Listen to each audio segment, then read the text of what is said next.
Everything began inside a tomb, where a young man stood on the brink of death, facing a gigantic basilisk. His name was Seo Jong-hyun, a tomb raider. The world Jong-hyun lived in had changed drastically. In the year 2025, various tombs had appeared across the world. These tombs were linked to myths, fairy tales, legends, folklore, and poetry. Each tomb contained relics of immense power.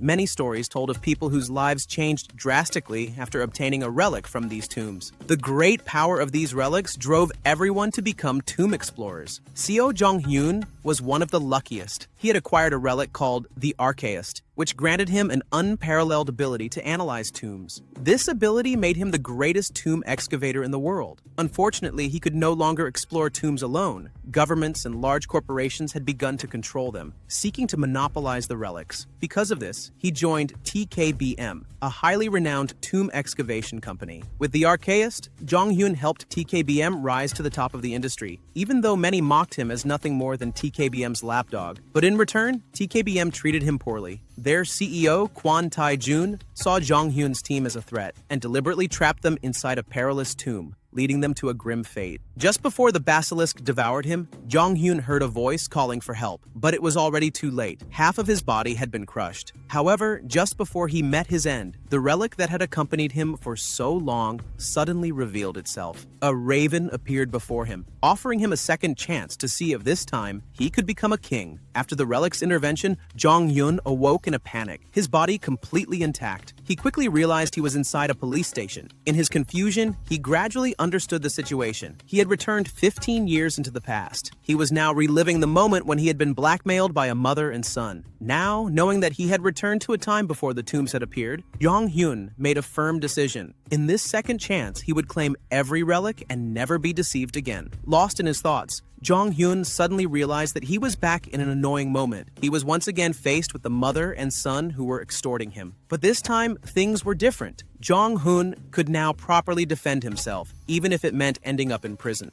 In fact, Jong-hyun had deliberately gotten himself imprisoned because he knew that once the tombs started appearing, no prison could hold anyone. While in his cell, Jong-hyun also realized that he could see system notifications, just like in a game. At first, he was irritated by the system, but he soon came to understand that it could actually support him in his adventure inside the tombs. Shortly after, a police officer came to take Jong-hyun out of his cell. It was Detective Kim Yeon-woo, the man who had become his adoptive older brother since he became an orphan. On the way home, Jong-hyun asked about the supernatural phenomenon, but Detective Kim had no knowledge of it. As they parted ways, Jong-hyun unexpectedly ran into 4 thugs he knew. At that moment, he realized that his financial troubles were finally about to be solved. These 4 thugs were black market workers. Jong-hyun had once worked for them as a porter, which was why he knew very well that they were criminals. Without mercy, Jong-hyun beat them all up. To his surprise, he hit the jackpot. He discovered that the daggers the thugs were holding were actually relics. Without hesitation, he seized the relics and used them against them. The relics had the ability to reveal the weak points of all of Jong-hyun's opponents, making it even easier for him to take them down. After dealing with them, Jong-hyun took the wages they had withheld and a mysterious object they had been guarding. Meanwhile, the boss of the 4 thugs was furious. He couldn't believe that Jong-hyun was this strong. Jong-hyun then went to a thrift store nearby, only to find out that the Buddha statue he was holding had no value at all. However, he soon received a notification that the real treasure was hidden inside the statue. Without hesitation, Jong-hyun smashed it open, revealing a stash of illegal drugs inside. Realizing the gravity of the situation, Jong-hyun immediately contacted Detective Kim and reported his findings. Thanks to his tip, the gang leader was arrested, along with all the evidence that Jong-hyun had uncovered. According to the local law, whistleblowers in such cases could receive a reward of up to 100 million yen. With that in mind, Jong-hyun walked home with a beaming smile, knowing he was about to come into a fortune. Unfortunately, as he arrived at his house, his excitement quickly turned into shock. His home had vanished, swallowed by a massive mound of earth. The people in the area were, of course, in a panic, especially with the military aiming their weapons, making everything even more chaotic. That was why Jong-hyun struck the uniformed man and demanded an explanation. He soon discovered that the Korean government was collaborating with foreign entities to resolve the phenomenon. On the other side, Linda Walker, an American agent, and Abe Kiyoshi from Japan met. Both of them were foreign operatives who already knew about the existence of the tomb and the relics that might be inside. However, they were competing against each other and had no intention of cooperating. Upon learning this, Jong-hyun realized he had to move quickly to find the entrance to the tomb. Jong-hun eventually obtained the tomb glyph, an inscription that detailed everything about the tomb. Around this time, Jong-hyun also acquired his second skill. After searching for quite some time, Jong-hyun finally found the tomb's entrance. Using the relic dagger he held, a massive explosion occurred. When the tomb opened, agents from America and Japan also realized that the entrance had been unsealed. Both of them rushed toward the tomb's entrance, knowing they had to jump down. Upon reaching the bottom, they found the tomb flooded with water. Aware of this, Jong-un activated the tomb's trap. Water surged inside, sweeping away the American and Japanese agents. As he ventured deeper, Jong-hyun arrived at a vast pool and presented his relic. A giant serpent emerged and asked, "Which dagger belongs to you, Jong-hyun? The gold one or the silver one?" Jong-hyun recognized this as a trap, inspired by the tale of Hermes and the cute woodcutter. Refusing both, he instead took his original relic. However, the moment he grasped his dagger, he launched an attack on the tomb's guardian. The guardian fought back, but Jong-hyun knew exactly what to do. He activated his domination skill. To master a relic within a tomb, there are at least 3 skills that can be used. The first is affinity, where the relic submits peacefully. The second is domination, where the relic is forced into submission by the user's strength. The third is fit force, an anomaly where the relic and its user are naturally created for each other. Jong-hyun knew that he could only use domination on the relic in the current tomb. After a prolonged struggle, he finally managed to subdue it, revealing itself as a golden axe. This success unlocked Jong-hyun's third skill, Tomb Digger. Shortly after obtaining the relic, American and Japanese agents arrived inside the tomb, only to be met with disappointment. Since Jong-hyun had completed the tomb, he had the right to close it. Thus, at his command, the tomb began to collapse. Upon leaving the tomb, Jong-hyun realized that his house had returned to normal. At this point, he had officially begun his main mission, gathering information about the CEO of TKBM, the man who had betrayed him in his previous life. The next day, Jong-hyun began to sense the presence of the TKBM CEO. That's why he contacted the 4 thugs from earlier and sent them to Midas, a prestigious auction house in Vegas. Jong-hyun wasn't asking for a favor for free. He promised to pay them handsomely if they could find a man named Black Cayman, the alias of Kwon Tae-jun. After involving the thugs, Jong-hyun quickly set off to carry out his plan for the day, hunting relics. During his journey, he unexpectedly crossed paths with Abe Kiyoshi from Japan. Jong-hyun knew about Abe's presence because Japan had seers capable of predicting the location of ancient tombs. Wanting to uncover Abe's relic, Jong-hyun intentionally spilled beer, but he refrained from taking further action to avoid unnecessary trouble.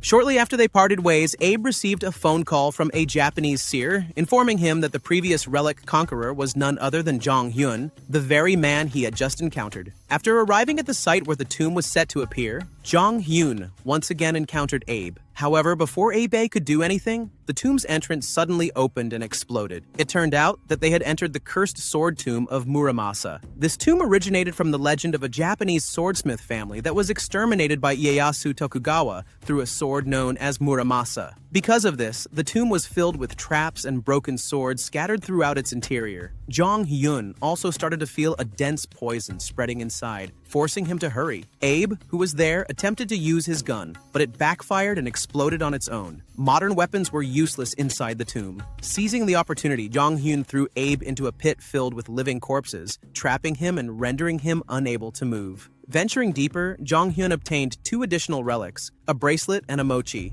These relics were inspired by classic Japanese folklore. The mochi requested by a tiger and a rope that descended from the sky to save the mochi's owner. Upon acquiring these relics, Jong-hyun unlocked a new skill, completing the 4 fundamental skills he needed. It was only after that moment that he realized the tomb was filled with trapped civilians. Upon closer inspection, there was already a girl rampaging under the influence of a relic. Jong-hyun immediately restrained her using the rope relic he had obtained. When he held the relic the girl had been using, he realized it was useless. After that, Jong-hyun proceeded to free everyone from the trap. Meanwhile, the Japanese agent was furious for still not obtaining Muramasa. Before he could get his hands on the relic, he was beaten up by everyone for being the reason they were all trapped in the first place. Amidst the chaos, Jong-hyun used the golden axe to summon Muramasa. When it appeared, he held it and demanded 10 lives, sending everyone into a panic. Of course, Jong-hyun had no intention of doing such a thing. Instead, he dominated Muramasa. At last, Muramasa submitted and reached its perfect form. Now, Jong-hyun only needed to seal the tomb. The Japanese agent Abe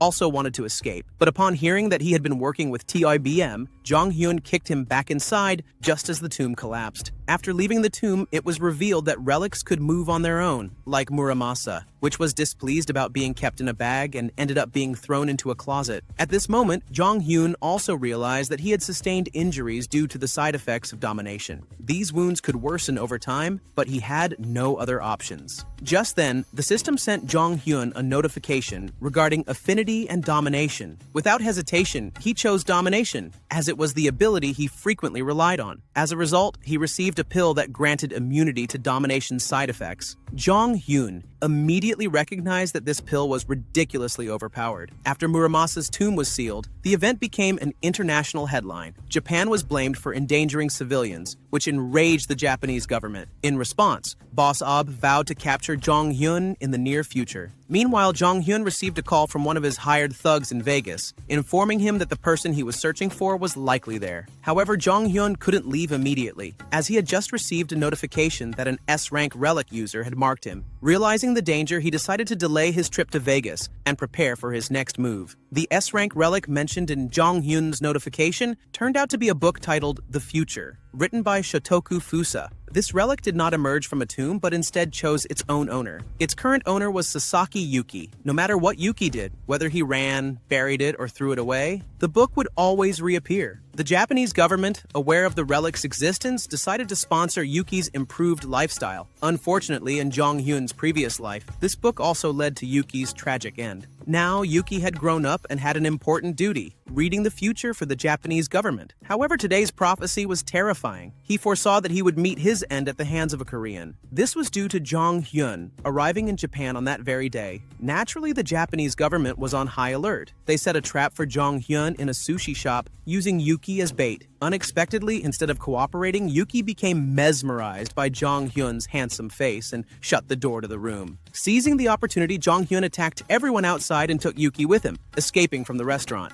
Jong Hyun unexpectedly took Yuki away, escaping from the dull grip of the Japanese government. As a naive girl, Yuki agreed without hesitation. However, when they arrived at a cafe, her hands were suddenly tied, and she was forced to transcribe as much of the future book's contents as possible to spare her life. Moments later, the Japanese authorities arrived, abruptly halting Yuki's writing. Instead of ending Yuki's life, Jong Hyun did something unexpected. He destroyed the future relic right in front of her eyes. The Japanese forces stormed in, only to witness their most revered relic crumbling into ruins. Furious, the Japanese military immediately ordered an attack on Jong Hyun. After being attacked, Jong Hyun threw a mochi relic. This relic had the ability to sow discord among anyone nearby, causing the entire army there to turn on each other. Jong Hyun then arrived at the airport, and while on the plane, he began reading the prophecy written by Yuki. Jong Hyun knew that in his past life, the CEO of TKBM had met Yuki to obtain the world's greatest relic. As he read the prophecy, he realized that the place where the TKBM CEO acquired the best relic was Midas, Las Vegas. On the American agent's side, they had also heard about the destruction of the future relic. However, they had a different approach. Instead of attacking Jong Hyun, they wanted to recruit him to America with the lure of money. Knowing about Midas, Jong Hyun rushed to Vegas and gathered all his subordinates there. After learning that the TKBM CEO might be present, Jong Hyun decided to participate in the auction. He checked the auction list and discovered that the relics he needed were the Shakespeare relic and the Hammurabi relic. Upon hearing that their boss intended to join the auction, Jong Hyun's subordinates panicked. However, they calmed down when Jong Hyun assured them he had a solution. After all, they were in Vegas, the land of gambling, where anything was possible. For Jong Hyun, making money in Vegas was not difficult. Every casino he entered always ended with a jackpot. In fact, he made an extraordinary amount of money in just a short time. He won so much that the casino management suspected him of cheating and decided to investigate him. Truthfully, Jong Hyun was cheating. He carried a golden axe that allowed him to see which slot machines were about to pay out. However, the golden axe remained undetected, since it had transformed into a mere souvenir, one of the unique abilities of relics, which could change their appearance at will. Even after raking in so much money, Jong Hyun was not satisfied. So, after a meal, he moved to an even bigger casino. This time, he was determined to win even more. Unfortunately, something felt off about this place. Many things were broken,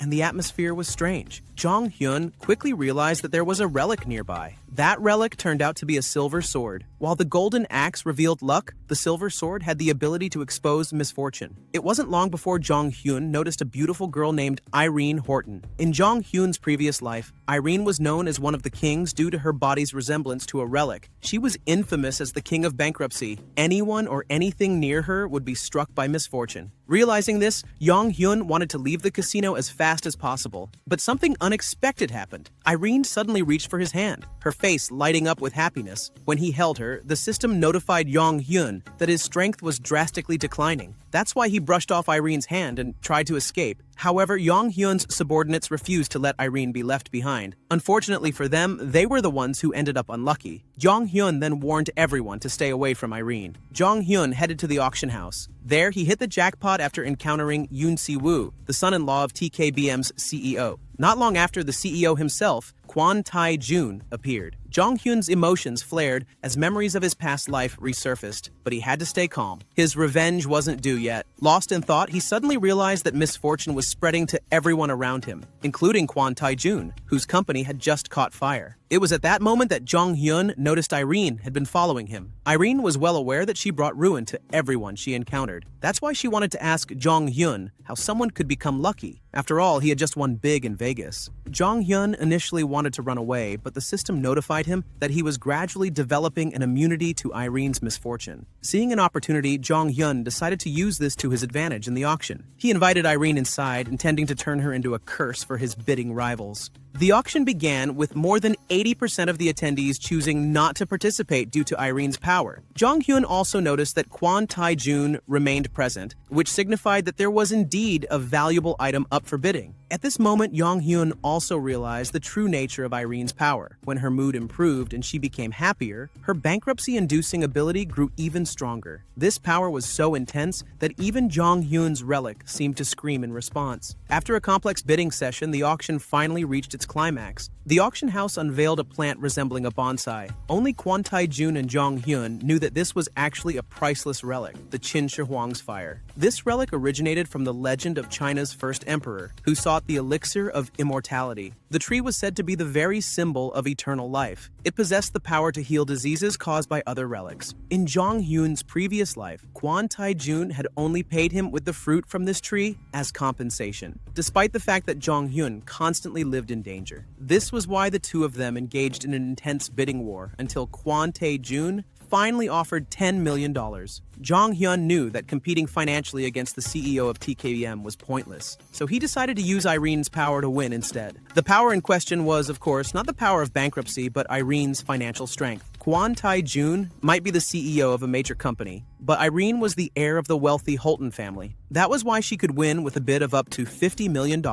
After winning, Irene sat down with Jong Hyun, and the two of them looked for a way to eliminate Irene's bankruptcy power. At first, Jong Hyun thought that Irene possessed a relic, but that wasn't the case. It turned out that Irene, like Yuki, had a tattoo because she was highly compatible with a certain relic. However, Irene's tattoo was vastly different. It was a parasite that couldn't be cured, as the power of the relic had embedded itself within her. At least for now, Jong Hyun was still figuring out how to lift Irene's curse. That's why they exchanged contacts, and Irene gave Jong Hyun the Qin Shi Huang fire relic. Jong Hyun could only claim all the items he had won once the auction house received his payment. Unfortunately, his money was stolen by his own subordinates. In the end, Jong Hyun tracked them down with the help of the golden axe. But he wasn't just there to take back his money. He also wanted to test his new relic, Hammurabi. This relic originated from the Babylonian story of its laws, which dictated that punishment must be equal to the crime. An eye for an eye, a tooth for a tooth, and betrayal for betrayal. With the Hammurabi relic, Jong Hyun sealed the three people in front of him. To them, nothing felt different.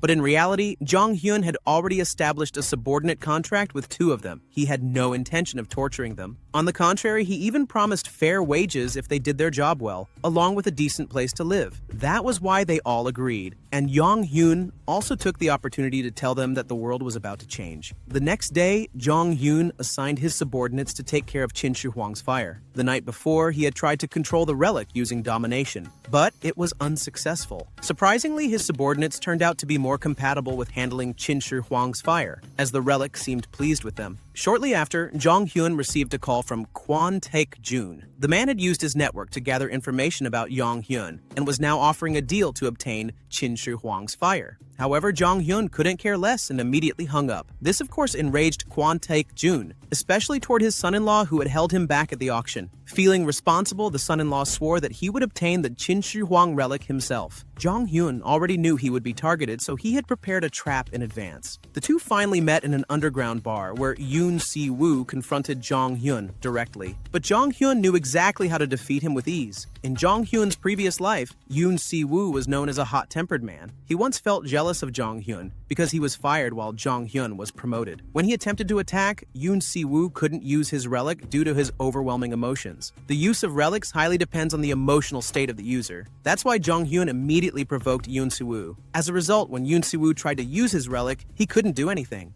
Zhang Hyun then seized the relic, which turned out to be called Voodoo Priest Zombie Powder. As its name suggests, anyone who comes into contact with the liquid from this relic will turn into a zombie. That's why Kwon Taek-jun was frustrated to see his trusted subordinate behaving like a zombie. Kwon Taek-jun became even more determined to target Zhang Hyun and decided to send a lawyer after him. At Las Vegas airport, Zhang Hyun was ready to return home. He was satisfied with all the relics he had obtained in such a short time. However, just before he departed for Korea, a woman appeared. She was a lawyer from TKBM, the company owned by Kwon Taek-jun. The lawyer from TKBM unexpectedly came to recruit Zhang Hyun. He made a tempting offer, an advance payment of $100 million and a guarantee of high wages for every completed grave. Naturally, Zhang Hyun refused, stating that he would never be a part of TKBM. The TKBM lawyer did not anticipate such a rejection. He then threatened Zhang Hyun, warning that if the CEO of TKBM became angry, he could make Zhang Hyun disappear. However, rather than intimidating him, the threat only fueled Zhang Hyun's anger. Without hesitation, he splashed the zombie relic onto the woman. She had only one way out, resisting the activation of the zombie relic and using her own relic, which could summon waves of water. Unfortunately for her, the relic proved useless as Zhang Hyun countered with Hammurabi.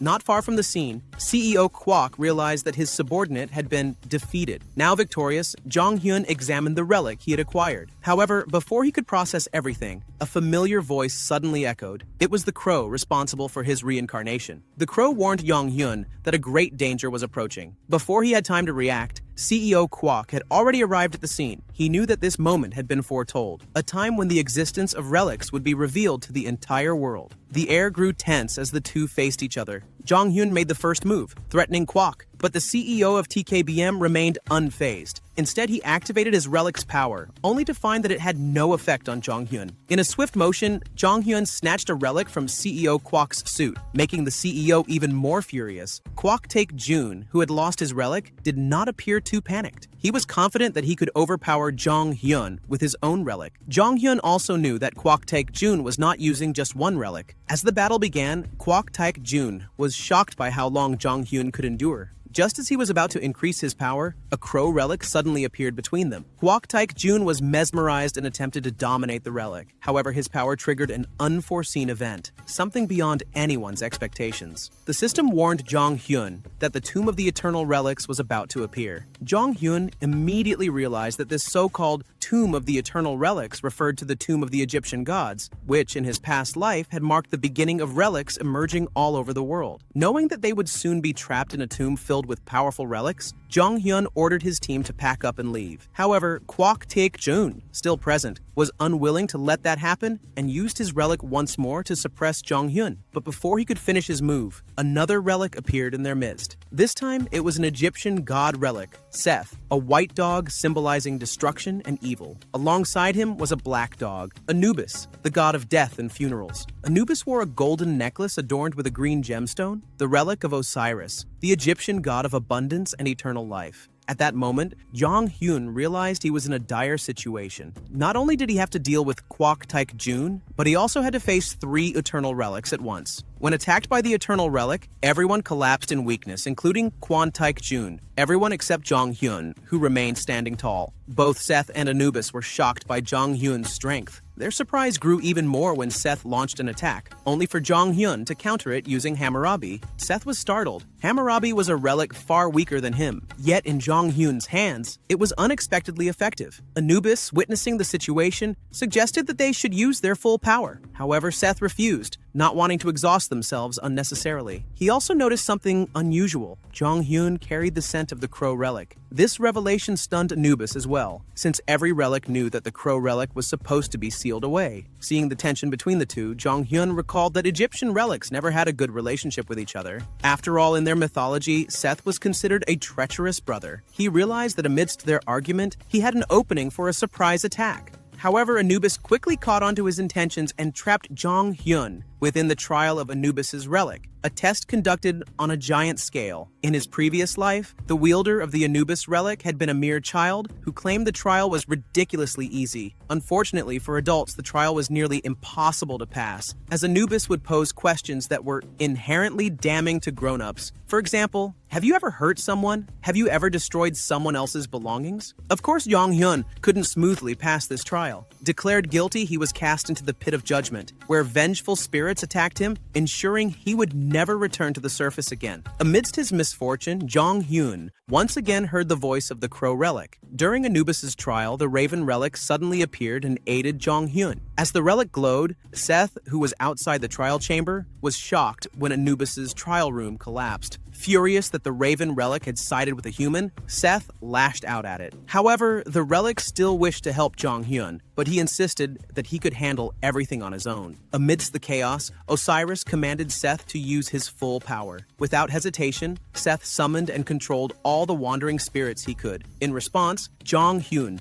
wielded Muramasa to fight back. Seeing this, Seth raised the challenge's difficulty by wrapping all the relics and spirits into a giant mummy, making it impossible for Jong Hyun to determine where the Egyptian god relics were hidden. But Jong Hyun had a solution. Using the golden axe and silver axe, he managed to locate the relics of Seth and Osiris. However, instead of immediately defeating the remaining Anubis relic, Jong Hyun demanded that Anubis reopen his trial chamber, this time under Jong Hyun's authority. By answering all of Anubis's questions, Jong Hyun successfully conquered the eternal Egyptian relic. With this, Anubis's tomb had been completed. Jong Hyun then began sealing the tomb. CEO Kwok, who was present, was naturally shocked by what he had witnessed. That was why he wanted to recruit Jong Hyun into TKBM, offering a price even higher than before. However, Jong Hyun, who harbored a deep grudge against TKBM, was immediately enraged. Without hesitation, he attacked CEO Kwok. Although CEO Kwok took a direct hit, his Achilles relic granted him immortality. Jong Hyun was already aware of this, but he had another way to win. He unleashed the full power of Muramasa. The sword had a unique ability. The stronger its opponent, the more frenzied it became. Jong Hyun then launched an attack that triggered a massive explosion. The intensity of their battle kept escalating. Trapped in a corner, CEO Kwok began attacking recklessly. Jong Hyun countered his relentless assaults with Hammurabi. Using a combination of Muramasa and Hammurabi, Jong Hyun managed to defeat CEO Kwok,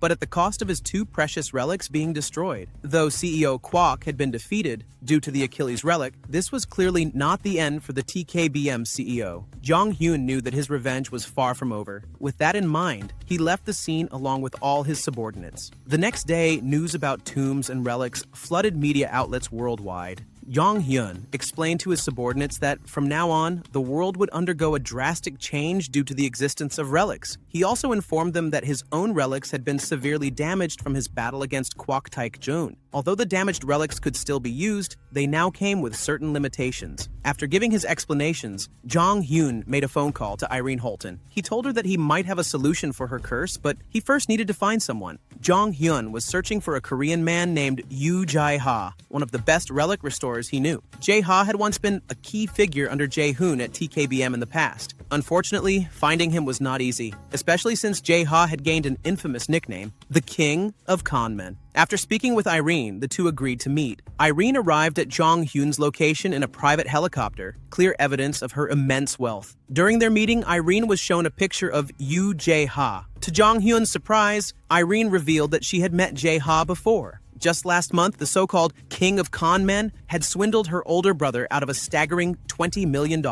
an unshakable trait of the man who bore that infamous title. According to Irene's story, her family had attempted to chase Yoo Jae-ha down. However, during the pursuit, Jae-ha's car veered off a cliff. Jong Hyun was left puzzled. Jae-ha was not supposed to meet such a fate. If the information was true, then the man he was searching for might already be dead. Since his reincarnation, many things had changed. Jong Hyun also realized that it was not the Egyptian relics that should have been unearthed first, but the relics from India. Despite his growing unease, he still firmly believed that Yu Jae-ha, the so-called King of Thieves, was alive. Jong Hyun's search for his old crew had begun. After an intense battle between Jong Hyun and Kwon Taek-ju, Kwon Taek-ju ended up in the hospital. He wasn't just complaining about his defeat, but also about the fact that the existence of relics had now been exposed to the world. He had originally planned to dominate all the relics before they became public knowledge. Still consumed by anger, Kwon Taek-ju was eager to hunt down Jong Hyun. In the midst of his frustration, Kwon Taek-ju was visited by an important figure from TKBM, Edward. The two had a long conversation about many things, including the fact that the relic Kwon Taek-ju had used in battle was severely damaged after fighting Jong Hyun. Edward had a solution. He could have the relic restored through one of his trusted connections. Their conversation eventually ended, and Edward left, instructing his assistant to gather information on Jong Hyun, the man who had just defeated the CEO of TKBM. Meanwhile, Yu Jae-ha, the most sought-after person at the moment, received a call from Edward. Jae-ha was the relic restorer Edward had in mind. Though Jae-ha wasn't particularly thrilled about restoring relics, since it was an exhausting process, he quickly changed his mind when he heard that the client was TKBM, a company with an enormous budget. The prospect of making a fortune was too tempting to refuse. Sometime later, Jong Hyun, who was also searching for Jae-ha, arrived at a hotel. Unfortunately, the receptionist informed him that Jae-ha was not there. In response, Jong Hyun set a trap by displaying 10 relics in his possession. The receptionist then excused herself, saying she needed to step away for a moment. Jong Hyun, however, knew exactly what was happening. This receptionist, Yoon Min-hee, was actually Yu Jae-ha's older sister. The two of them were a pair of skilled con artists. In a back room, Min-hee informed Jae-ha about the relics that had arrived for restoration. At first, Jae-ha refused, but when he learned that the client was easily deceived, he quickly agreed, because he had the ability to duplicate relics for scams. Once Jae-ha made up his mind, Min-hee relayed the message to Jong Hyun, telling him that his relics could be restored but needed to be left in their care. However, instead of being fooled, Jong Hyun was actually pleased, because it meant Jae-ha was still alive, and he now had a lead on the whereabouts of the King of Thieves. Yu Jae-ha's face lit up with excitement as he saw a dozen high-quality relics before him. He had hit the jackpot. While Jae-ha could duplicate relics, not only their form but also their function, their power was significantly weaker. Once the restoration was complete, Min-hee took out the fake relics for Jong Hyun. However, upon realizing he had been tricked, Jong Hyun flew into a rage, terrifying Min-hee to the point that she revealed the location of Jae-ha's room. Jong Hyun stormed in and immediately used his rope relic. Bound tightly, Jae-ha was powerless as Jong Hyun took back all of his relics. Not stopping there, Jong Hyun forcefully used the Shakespeare relic to impose a slave contract on Jae-ha. On the surface, the contract didn't seem too bad. Jong Hyun promised Jae-ha comfort, security, and a staggering $60 million in monthly commissions. But Jae-ha still wanted to escape. He longed to be a free man. Seeing Jae-ha's resistance, Jong Hyun recalled the tragic story behind him. Jae-ha had once been a brilliant young painter at a top American university. Unfortunately, his career was destroyed when his own teacher, John Richard, claimed his artwork as his own. Devastated, Jae-ha dropped out of school and turned to forgery, which eventually led him to the forger's relic. With such a dark past, it was no surprise that Jae-ha wasn't easy to convince. But where had the so-called King of Thieves escaped to? It turned out that Jae-ha had fled to make a phone call. On the other end of the line was none other than Kwok Tae-joon, ready to strike a deal with Jae-ha. Still on the phone, Jae-ha was suddenly captured by Jong Hyun's gang. Jong Hyun took over the call just to mock the CEO of TKBM, further enraging Kwok Taek-joon. After hanging up, Jong Hyun spoke to Jae-ha about their previous agreement, but Jae-ha lost his temper and insisted on joining TKBM. Provoking him, Jong Hyun mentioned the name Jean Richard. That name alone made Jae-ha furious, and he tried to attack Jong Hyun, but failed. Jong Hyun then revealed a harsh truth. Richard could perfectly duplicate Jae-ha's artwork because he was a relic user. That was why Jong Hyun offered to expose Richard's lies and restore Jae-ha's reputation as a genius painter. Hearing this, Jae-ha hesitated, still considering whether to side with Jong Hyun. Growing impatient with the negotiation, Jong Hyun left the choice in Jae-ha's hands and walked out of the hotel. A while later, Jae-ha met with the CEO of TKBM. He agreed to become TKBM's personal relic restorer, but only under the condition that they help him expose Richard as a fraud. Unfortunately, Kwok Taek-jun only laughed at him. Why? Because TKBM was actually on friendly terms with Richard. In fact, they were about to establish the Pandora organization to monopolize relics. Jae-ha was visibly disappointed and attempted to leave the room, but before he could, he was restrained and intended to be. After taking down all the TKBM guards and ejecting Kwok Taek-jun, Jong Hyun escaped with Jae-ha. At Jong Hyun's place, Jae-ha agreed to be assigned as a relic restorer, as per their agreement. However, since Jong Hyun had saved him, he demanded that all relic restorations be completed in just one day. Jae-ha immediately protested, estimating that it would take a month to restore all the relics. But Jong Hyun challenged him, claiming that he could restore the relics quickly using Jae-ha's own relic. Jae-ha didn't believe him and bet that if Jong Hyun succeeded, he wouldn't ask for payment. To Jae-ha's shock, Jong Hyun actually managed to do it using domination, leaving Jae-ha stunned. While Jong Hyun was indeed capable of restoring relics, the process was an immense burden on him, which was why he needed Jae-ha. Having lost the bet, Jae-ha had no choice but to comply. As he left Jae-ha's room, Jae-ha's phone suddenly rang.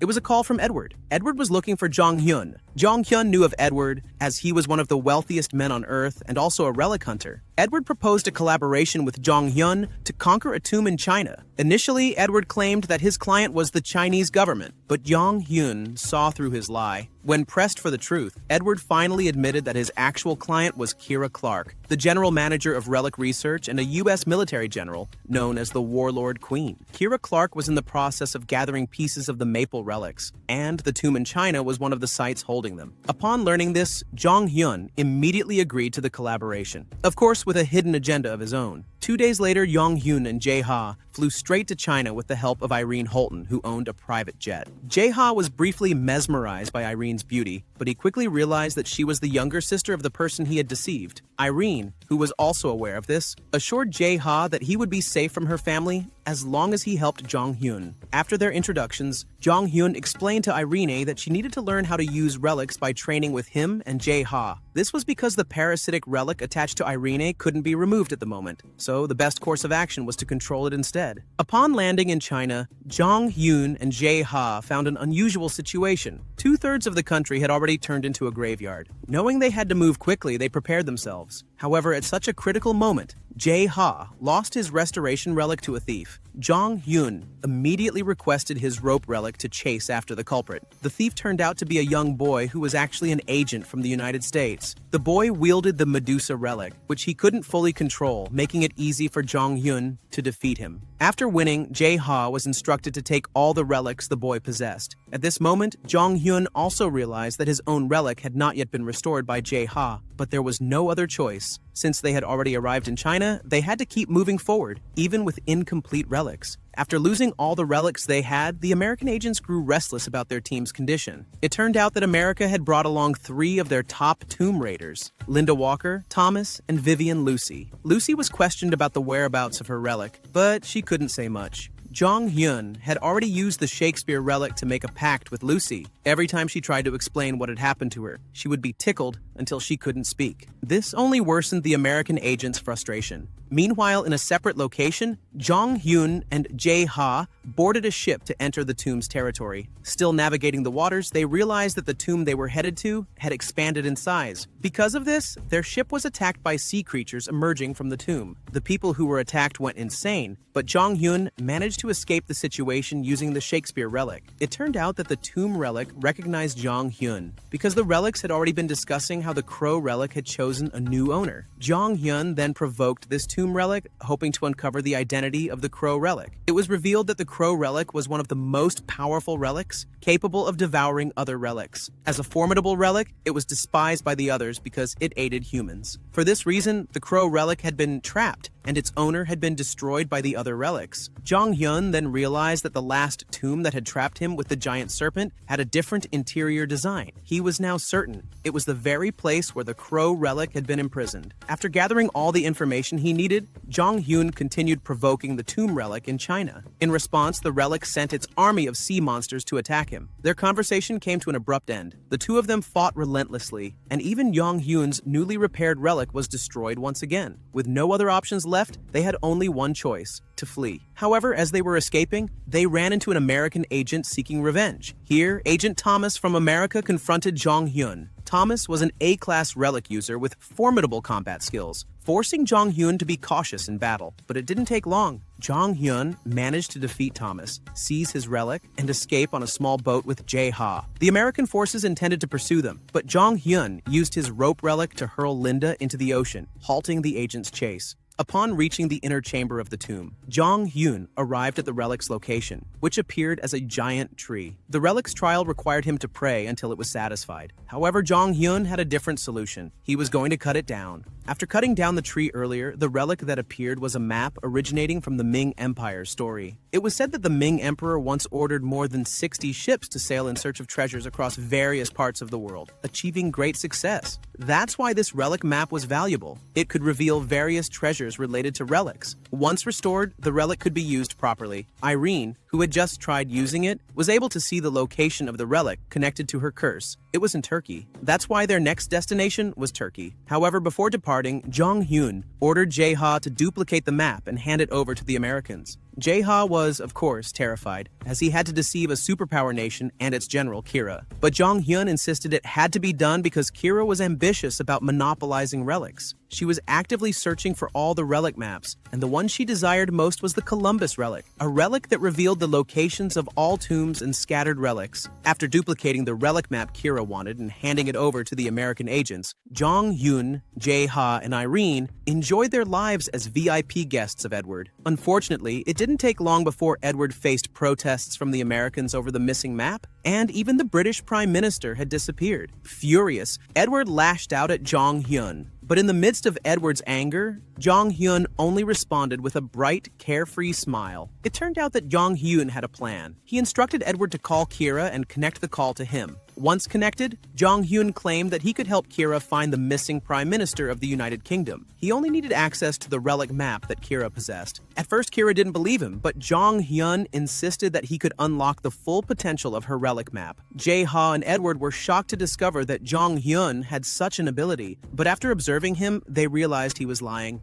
Kira, deceived by Jong Hyun's words, eventually agreed, but on one condition. Jong Hyun was not allowed to take any relics. He accepted the terms and they reached an agreement. They met at a hotel where Jong Hyun brought Jae-ha along. Upon arrival, they were greeted by a receptionist and two of Kira's subordinates. Jong Hyun then met Kira and began executing his plan. Jong Hyun wrote relic scripts on Kira's map, claiming that it could reveal the location of the missing Prime Minister. Of course, this was pure deception. Jong Hyun had already discovered the Prime Minister's whereabouts using a relic he had obtained earlier. That was how he could write down the exact coordinates so accurately. Unfortunately for him, even after completing the task, Kira refused to let him and Jae-ha leave. She ordered Jong Hyun to stay until the Prime Minister was successfully evacuated, all while teaching her the language of the relics. Still, Jong Hyun remained calm. Sometime later, Kira received confirmation that the Prime Minister had been successfully evacuated. However, she still refused to let Jong Hyun go. She wanted him to work for her so she could monopolize all relics. But Jong Hyun had no intention of complying and had already prepared an escape plan. Suddenly, chaos erupted. An explosion occurred, and Kira's subordinates went berserk, destroying their boss's relics. As it turned out, Jong Hyun had brought the Shakespeare relic and had been manipulating the people in the hotel. The receptionist had caused the explosion, while Kira's subordinates had unknowingly destroyed her relics. Taking advantage of the confusion, Jong Hyun and Jae-ha escaped using one of Jong Hyun's relics. After the dust settled, Kira contacted Jean Richard to find a relic restorer. She also informed him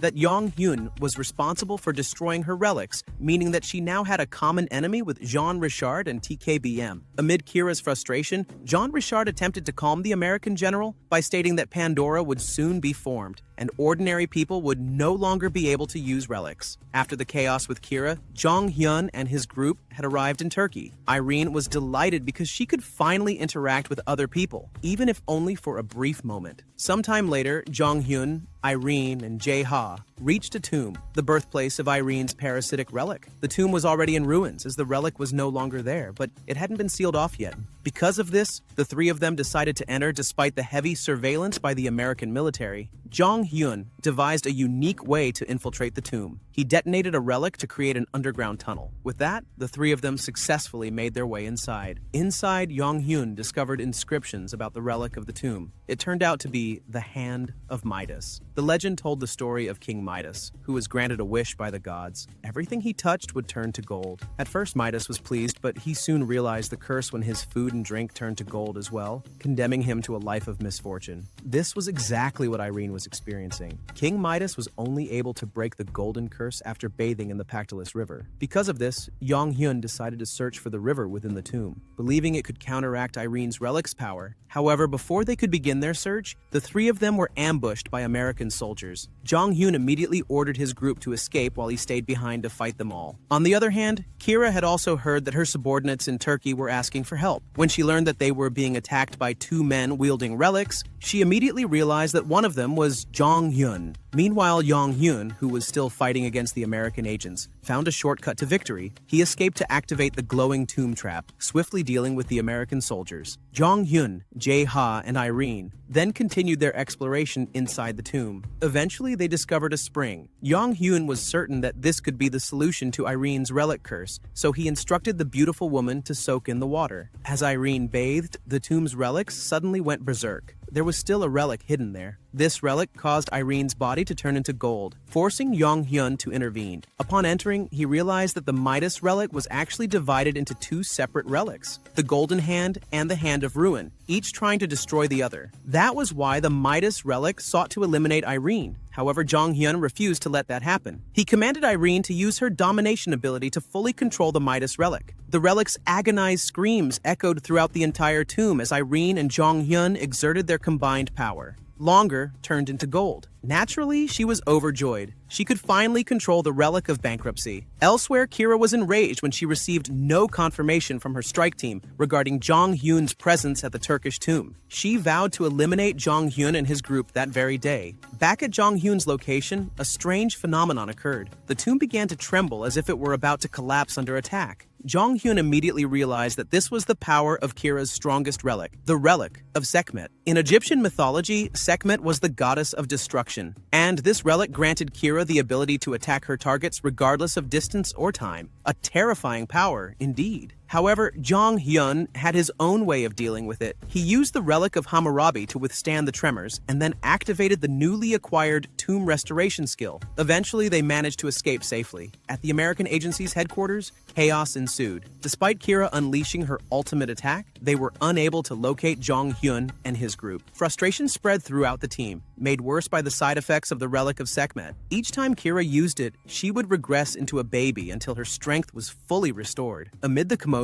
Jean Richard contacted Kira with important news. Pandora had finally been established. This organization, supposedly created to protect society from relics, was in reality just a means for the global elite to dominate tombs and relics accessible only to them. A classic power move by an overreaching government. On the other hand, Jong Hyun and his group had already left Turkey. They were heading to America after being invited by Irene's family for a dinner gathering. The family was, of course, overjoyed that their daughter had been freed from the curse of the Midas relic. Just before landing, Jong Hyun sensed the presence of numerous relics at the airport they were arriving at. Inside the airport, a search operation was already underway, conducted by Pandora's forces. They aimed to seize all relics owned by civilians, causing chaos. However, the common people were powerless against the elite troops. One of the Pandora soldiers then reported to their colonel that a wealth-related relic had been detected and was about to land. It was clear that the relic in question was Irene, who was with Jong Hyun. The Pandora colonel, blocking their path, rudely demanded the relic. Jong Hyun remained calm, knowing that with Irene's power, he could turn the situation around. Irene then attempted to use the Midas relic, and in an instant, the Pandora troops were struck by misfortune. Their weapons exploded. It didn't stop there. When they tried to use their own relics, all of them broke, showcasing just how powerful Irene's Midas relic was. Jong-hyun then taught the Pandora Colonel a lesson, warning him not to overstep his bounds, let alone attempt to monopolize someone else's relic. Right after that, a massive explosion occurred. Jong-hyun and his group continued their journey.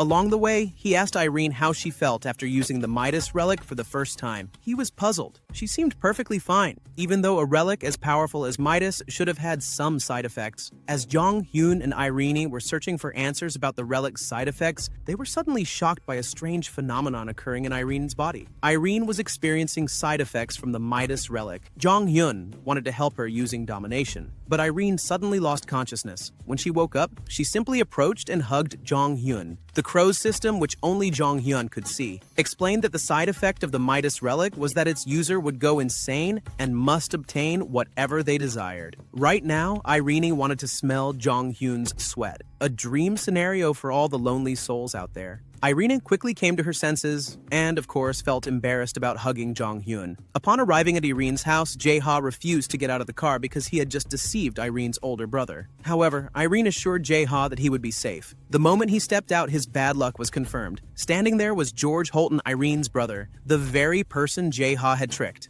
George was ready to explode at Jae-ha, but fortunately Jong-hyun was still able to negotiate. At first, George softened upon hearing that his sister had been freed from the relic's curse. However, in a matter of seconds, his anger flared up again. George realized that even though Irene was free, she was still holding onto a relic. The Holton family was known for being devoutly religious, considering relics to be objects of heresy. George's strong aversion to relics stemmed from his family's beliefs. However, despite his anger, he still let Jae-ha go. Here, George's extreme stance on relics raised questions in Jong-hyun's mind. He could tell that there was something deeper going on within the Holton family. Sensing that something was off, Jong-hyun immediately forced his way into the Holton family residence. As soon as he entered, he saw Irene's parents looking weak and helpless. George claimed he had no idea what had happened, even though they had been perfectly fine earlier. Jong-hyun then stated that Irene's parents were suffering from relic syndrome. In his previous life, 1/3 of Earth's population had vanished due to this disease. Although he was familiar with the illness, he found it strange because the disease typically took years of exposure before reaching such a dire state. This realization led Jong-hyun to understand that the Holton family had been attacked using a relic capable of accelerating the effects of the disease. Determined to help, Jong-hyun promised that he could cure them, as the disease could only be treated using a healing relic. He possessed such a relic, the Qin Shi Huang Flame, but he had yet to master its use. Therefore, the group set out on a journey to find another relic that could trigger the Qin Shi Huang Flame, transforming it into a fully functional medical relic. The relic they were searching for was the Seobok relic. Seobok was a renowned physician and a trusted confidant of Qin Shi Huang, tasked with finding the elixir of immortality. However, Seobok never returned from his voyage. Many believe that Seobok had discovered the elixir but refused to hand it over to Qin Shi Huang. This story is what connects the Seobok relic to Qin Shi Huang's fire relic. The mission to find the Seobok relic began with Jong-hyun searching for a beggar. Who would have thought that the beggar he was looking for turned out to be Edward, who had fallen into poverty? The moment Edward saw Jong-hyun, he flew into a rage, blaming him for his downfall. However, Jong-hyun offered him a new future, but on one condition: information about the Seobok relic. Jong-hyun explained that the Seobok relic could serve as a medical relic, allowing them to establish a pharmaceutical company and become wealthy. Edward agreed, but unfortunately, he had already sold the information to Kira, who had now taken action. To Edward, Kira's approach seemed unusual. Rather than deploying American agents, she was using her private forces instead. Hearing this, Jong-hyun was actually pleased, and they immediately set off for Ghana, where the Seobok relic was located. Upon arriving in Ghana, Jong-hyun immediately spotted Kira's special forces and had already devised a plan. He would face them, starting with a card game. During a card game, Jong-hyun realized that Kira's subordinates were using a luck-based artifact. Kira's men were, of course, shocked, but there was nothing they could do about it. Moreover, the artifact they used was only grade C, while Jong-hyun used Midas Irene's relic to turn the situation around. That's why Jong-hyun wanted to extract information from them, but they refused.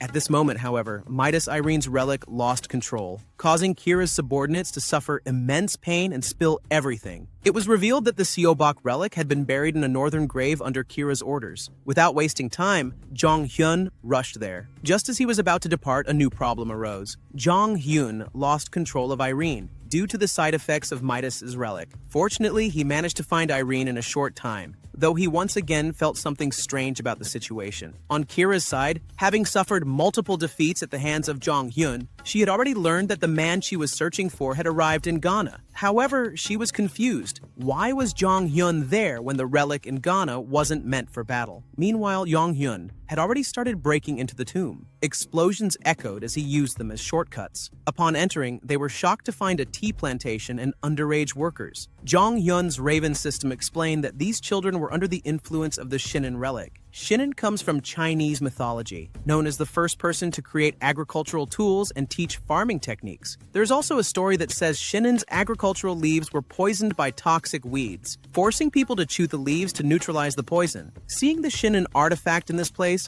Jong Hyun became even more confused about Kira's true intentions for the tomb in Ghana. However, he set aside his confusion for now. He had to find the Sobok artifact first. The search was anything but easy, as they were suddenly attacked by the children inside. Amidst the commotion, Jong Hyun, unwilling to harm the children present, bound them all using his original artifact. With that taken care of, he could focus on searching for the relic he sought. It didn't take long for Jong Hyun to sense the relic's presence. To his surprise, the relic took the form of an earthworm. According to legend, Seobok was known as the Extorter because he left with a large sum of money from the Chinese Empire but never returned. Knowing this, Jong Hyun had prepared a vast amount of money, understanding that this relic had a strong affinity for wealth. The moment the relic saw $2 billion in cash, it reacted with excitement, yet it still refused to submit to Jong Hyun. However, once Irene Holton presented a land certificate, the relic immediately surrendered and submitted to Jong Hyun's group. Once tamed, Jong Hyun placed Seobok inside a jar. Its first task was to rescue all the children in the tomb and collect samples of the tea leaves they had harvested. Afterward, Jong Hyun instructed Jae-ha and Irene to escape first, as he still had unfinished business to attend to. Unfortunately, just as they parted ways, Jong Hyun found himself trapped inside a barrier that prevented his relic from leaving and accompanying him. The barrier had been created by the Shinin relic, the true owner of the tomb. It sought to consume Jong Hyun by manipulating the earth, roots, and everything within the area. Jong Hyun, however, knew exactly what he had to do. He had already pinpointed the location of the Shinin relic, which had taken the form of a tea tree. Shinin, believing he had the upper hand, was stunned when Jong Hyun unexpectedly used a relic to set the entire tea plantation ablaze. Enraged, Shinin retaliated by pulling Jong Hyun into a burial pit, a trap designed to imprison him forever.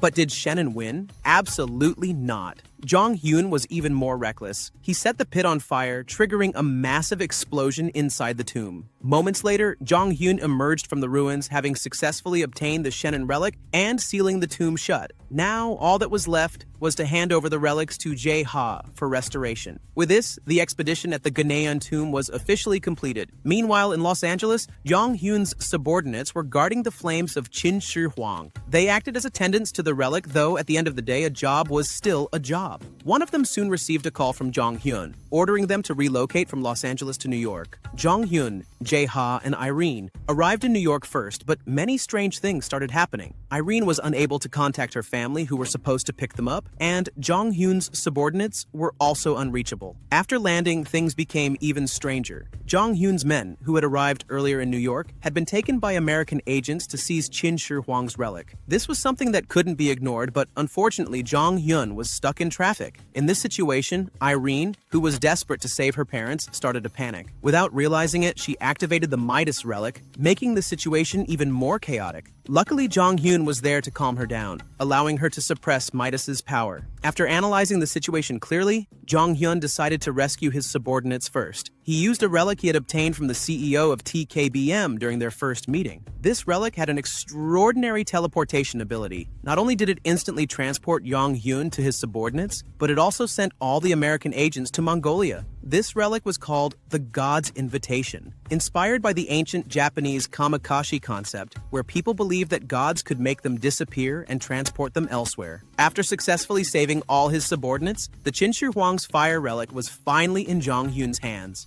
Jong Hyun then took possession of the relic and fused it with the Seobok relic. As soon as the two artifacts made contact, Jong Hyun immediately performed domination. His strategy worked, and the two relics merged perfectly. Qin Shi Huang's fire finally transformed into a complete medical relic. Now the next step was to go to the Holton family's house to heal the hosts. At Irene's home, the scene was shocking. The family's guards had already been defeated. Inside the house, George Holton was gravely injured after being attacked. He revealed that Irene's parents had been kidnapped by American agents using a painting. This revelation pushed Irene further into panic, almost triggering the Midas relic once again. However, Jong Hyun was there to calm the situation. It turned out that Jong Hyun had already swapped Irene's parents with a duplicate using Jae Ha's relic, which had the ability to replicate anything. This meant that the American agents had only kidnapped copies of Irene's parents. This revelation brought a great sense of relief, but it wasn't the end of Jong Hyun's plans. He intended to use this situation to set a trap for Kira, the leader of the American agents responsible for the abduction. After finishing at Irene's house, Jong Hyun, Jae Ha, Irene, and George headed into the heart of New York City. They began listening to the news on the radio. A shocking report surfaced, mentioning Kira's name in connection to child slavery in Ghana.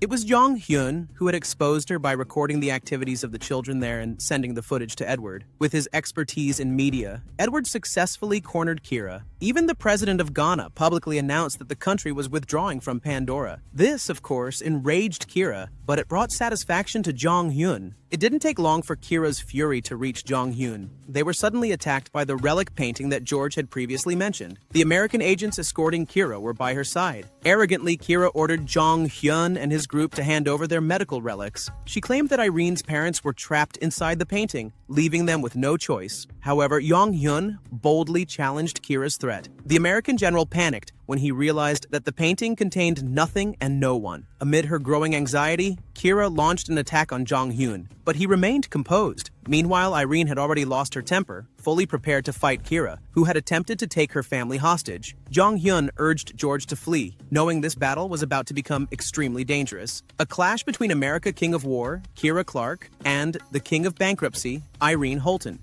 The battle between Kira and Irene begins. Kira strikes first, wielding the Sekhmet relic transformed into a powerful bow. A massive explosion rocks the battlefield. Kira thinks it's over quickly, but of course it isn't. Irene still stands, calm and unshaken. Fueled by her anger toward Kira, Irene activates the relic of bankruptcy. Finally, Kira has met her match. Meanwhile, Jong Hyun, Jae Ha, and George Holton rush off to a new location, a building Jong Hyun had secretly purchased in advance. Inside, his trusted subordinates are already waiting, and the relic of Qin Shi Huang is ready to be used. Also waiting there are Mr. and Mrs. Holton, both on the brink of death. After consuming the fire fruit of Qin Shi Huang, they are miraculously healed. Seeing this, Jong Hyun wastes no time and rushes toward Irene's battlefield. When he arrives, the entire city has been destroyed by the battle between Irene and Kira, but surprisingly, only Irene remains. She tells him that Kira vanished during the fight. However, Jong Hyun receives a notification from the system. It wasn't that Kira disappeared. The truth is, she suffered from a side effect of the Sekhmet relic. The relic is so powerful that its user can undergo a physical transformation when exhausted. At that moment, Jae Ha discovers Kira's relic painting.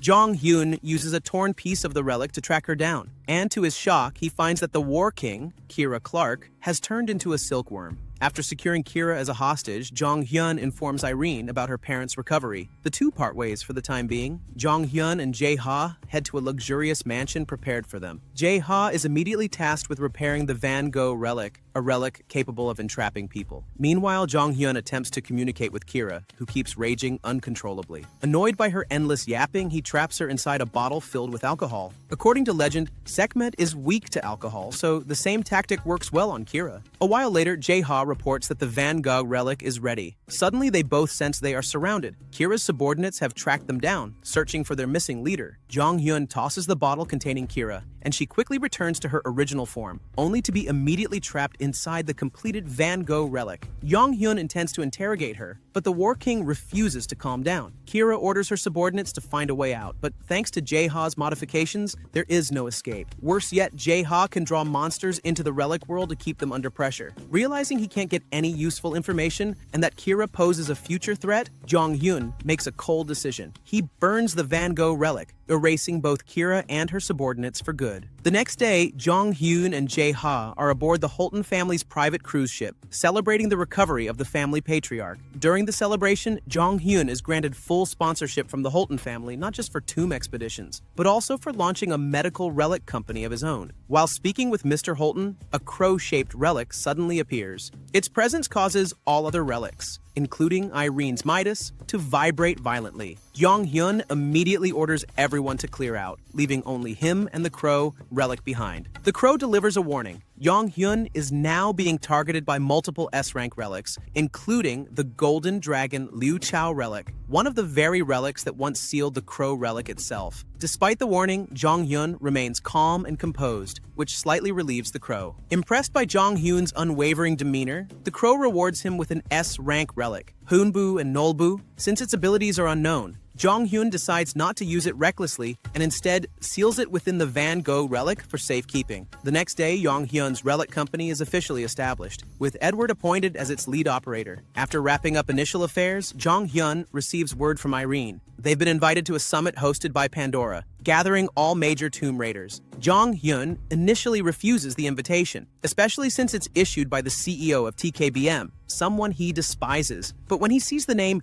Julian Miller on the list, he changes his mind. In his previous life, Julian was a formidable Tomb Raider and one of Jong Hyun's bitter rivals. Now, Jong Hyun is determined to meet him again. Upon arriving at the grand banquet hosted by Pandora, Jong Hyun finds Edward already present, gathering intel. The event is crowded with hundreds of excavation teams, fitting given the increasing number of tombs appearing around the world. While speaking with Edward, a man suddenly makes his entrance. He is Austin Rockford, a world-famous artist. Jong Hyun instantly senses a faint relic aura from him, proof that Austin is a powerful relic user capable of suppressing his presence. Jae Ha, being an artist himself, is starstruck and asks for Austin's autograph. Austin sees this as the perfect opportunity to activate his relic on Jae Ha. However, once he receives the signed paper, Jae Ha tears it to shreds, thanks to the influence of one of Jong Hyun's relics, which protects him from Austin's control. Frustrated, Austin lashes out further when Jong Hyun deliberately destroys his relic. In Jong Hyun's previous life, Austin Rockford earned the title the Artificial King. As the heir to a wealthy American family much like the Holtons, he used his vast fortune to collect powerful relics. Jong Hyun knows that Austin could become a future threat, so he plans to eliminate him from the race for relics before it's too late. But today isn't the time. As they're at an official Pandora event, open combat is off limits. Soon after, the main announcement begins. Jong Hyun notices Julian Miller on stage delivering a speech. In Jong Hyun's past life, Miller had been both an ally and rival. They worked side by side under TKBM. Jong Hyun as the right hand, Miller as the left. The two were a terrifying combo. Jong Hyun wielded the Archaist relic, while Miller used the Zhuge Liang relic, which provided comprehensive intel on tombs. That's how TKBM came to dominate the relic world, despite the frequent clashes between the two. Now, Jong Hyun has one goal at this event: make sure Julian Miller does not side with Kwok Taek-jun, the CEO of TKBM. After Miller's speech, Kwok Taek-jun unveils his master plan. He intends to recruit Miller into TKBM. To celebrate, he invites the media and announces a massive humanitarian donation, playing to Miller's well-known values of justice and compassion. Seeing this, Jong Hyun quickly mobilizes his team to sabotage the plan. He starts with Jean Richard, who is also present. Jong Hyun exposes Richard, known publicly as a great artist, as nothing more than a fraud who uses a relic to mimic masterpieces. Jae Ha, whose life had been destroyed by Richard in the past, comes forward to testify. The media descends into chaos. Jong Hyun escalates the situation further by revealing the nature of Kwok's relic, one that can enslave people's will. Kwok denies the claim, but Miller also senses something disturbing from him. Tensions rise, and Edward stirs the journalists even more, framing TKBM as unethical manipulators. In the end, Miller walks out, refusing to sign with TKBM. Furious over the failed plan, Kwok activates the Conquest relic, capable of devastating the entire venue just to kill Jong Hyun. Before he can unleash its power, Austin Rockford intervenes. He declares he wants to be the one to defeat Jong Hyun. Austin reveals his relic, Zoroaster's Avesta, an SS rank relic in the form of a sacred scripture. Jong Hyun is stunned. That relic should belong to the man destined to become the missionary king, not Austin. But there's no time to dwell on it. The moment Austin activates the relic, everyone in the hall, including Jae Ha, falls under its influence and attacks Jong Hyun. In an instant, Jong Hyun retaliates, knocking Jae-ha back to his senses. Now aware that his opponent is using a powerful mental-type relic, Jong-hyun draws his own countermeasure, the deadly Muramasa relic. Seeing his boss draw a sword, Edward immediately panics. However, Jong-hyun has no intention of harming anyone. His plan is to unleash a wave of mental attacks, including one aimed directly at Austin. Caught off guard by the psychic assault, Austin panics, creating the perfect opening for Jong-hyun to snatch away his relic. Jong-hyun attempts to dominate the Avesta, Austin's SS rank relic, but because Austin is still conscious, the relic resists his control. Fortunately, Jong-hyun has a rope relic that binds Austin, weakening him enough for domination to succeed. To Jong-hyun's surprise, the process goes far smoother than expected. He remembers how painful it was to dominate Muramasa before, yet now he manages to tame an SS rank relic without a scratch. Before he can reflect too deeply, Austin's bodyguards arrive to rescue their master. Not wanting a prolonged fight, Jong-hyun escapes using a relic that creates a thick smokescreen. Amid the chaos, Jong-hyun finds Miller and offers to help him escape. Though hesitant at first, Miller decides to follow him. With Jae-ha's relic assisting their getaway, the group escapes the venue safely. On the move, Jong-hyun attempts to recruit Miller. He knows Miller is desperately searching for his younger sister, so Jong-hyun offers to help find her, in exchange for Miller joining his team. However, Miller drops a bombshell. He's already found his sister, but she's dead. Jong-hyun is stunned. In his past life, Miller's sister was still alive. This unexpected turn confirms what Jong-hyun has long suspected. The future is no longer the same. Having no reason to stay, Miller quietly walks away. The next day, the world is in uproar. News headlines everywhere condemn Pandora for the disaster at their event. Jong-hyun is more than satisfied. He came out ahead, especially having secured the powerful Avesta relic. Still, something nags at him. The fact that Miller's sister was already dead means fate is shifting. The past Jong-hyun once knew can no longer be trusted. While lost in thought, Jae-ha bursts in to complain about the rope relic. According to him, the relic refuses to be restored. It simply wants to stay near Jong-hyun. Confused, Jong-hyun tries to investigate, only for something miraculous to happen.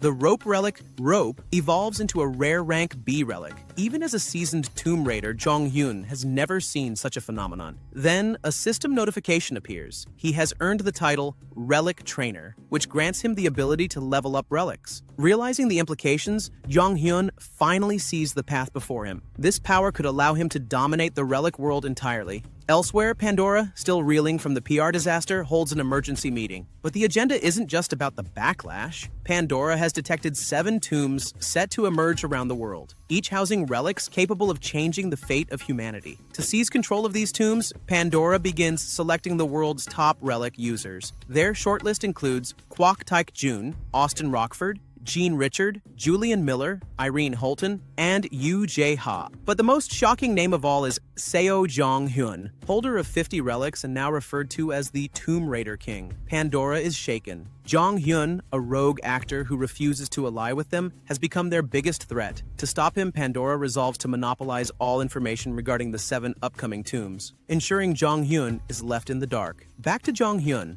He's currently overwhelmed trying to make sense of his new skill, the ability to level up relics. Unfortunately, it's far from straightforward. The requirements are complex, and worse, even the Raven relic can't explain them properly. This leaves Jong-hyun deeply frustrated. Taking a short break, he catches the latest news. Hundreds of tombs have appeared all around the world. When asked, Pandora dodges the questions, clearly hiding something. Jong-hyun knows exactly what they are hiding: the 7 great tombs. In his previous life, these 7 tombs were each linked to one of the 7 deadly sins. The archaist relic Jong-hyun once obtained came from the Tomb of Greed, one of the 7. He knows better than anyone that conquering these tombs will take more than just brute strength. They'll need powerful allies, but Jong-hyun has a bolder idea. He plans to use Avesta, the newly acquired SS rank relic. There's just one catch. Avesta only activates when its user has at least 10 fans. Since he can't rely on fame like Austin, a celebrity in his own right, Jong-hyun comes up with a new plan: become a novelist and gain fans that way. Unfortunately, it backfires spectacularly. His subordinates find his writing so bad they nearly throw up. The next morning, while Jae-ha is busy restoring relics, Jong-hyun suddenly interrupts him. They're heading to Tokyo. In Japan's biggest city, a bizarre phenomenon has been unfolding. Over 2,000 women have gone missing. Jong Hyun suspects the culprit is the harem relic, and he plans to capture it. His goal? Simple, gain fans. Despite being dubbed the Tomb Raider King, Jong Hyun has no real fan base, and it's starting to seriously bother him. Once they arrive in Tokyo, they head straight to the incident site, already heavily guarded by local police. It doesn't take long for Jong Hyun to notice something strange. The women in the area are attacking people. That shouldn't be happening. The harem relic normally causes affection or obedience, not violence. To calm the situation,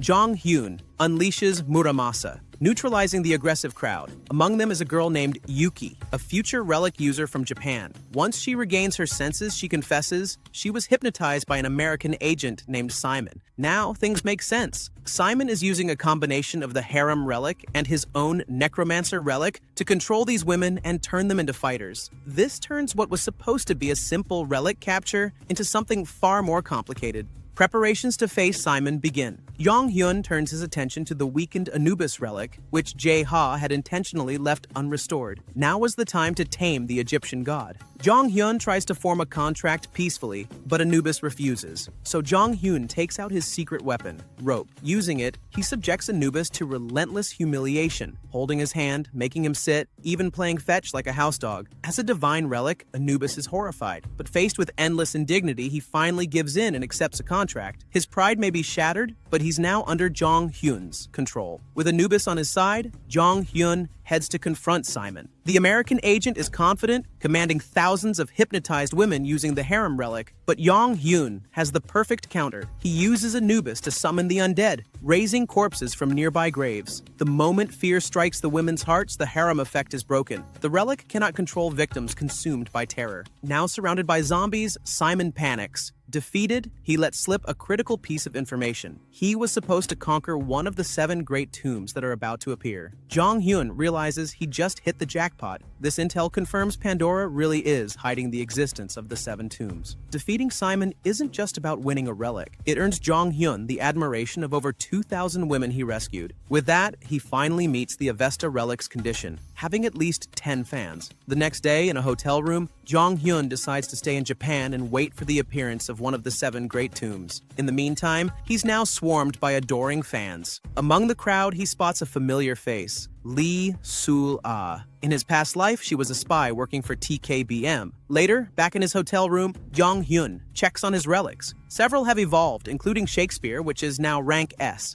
After forming a contract with Avesta, he also receives a new relic, Casanova's perfume. While he's reviewing his gains, a hotel maid knocks on the door. It's Sul-ah. Jong Hyun immediately stops her and demands to know why she's spying on him. Cornered, Sul-ah summons her relic, Dokaibi Gilda, a relic that can manifest spirits to attack. Jong Hyun initially flees, knowing he's unprepared for a direct fight. But then something strange happens. When Gilda tries to attack, the spirit becomes terrified and flees. All that remains is Sul-ah, now tied up tightly by rope, helpless before Jong Hyun. Jong Hyun begins interrogating Sul-ah. As expected, she's not easy to break. She deliberately stalls for time, waiting for her allies to arrive. Unfortunately for her, once her backup appears, they're instantly neutralized. Anubis attacks without mercy. With all of them captured, they finally spill the truth. It turns out Sul-ah and her teammate are part of China's relic excavation team. While Pandora is controlled by America and its allies, China and Russia have formed a rival alliance. These two were dispatched to investigate Simon and gather intel on the 7 great tombs set to appear soon. Jong Hyun presses them for every detail,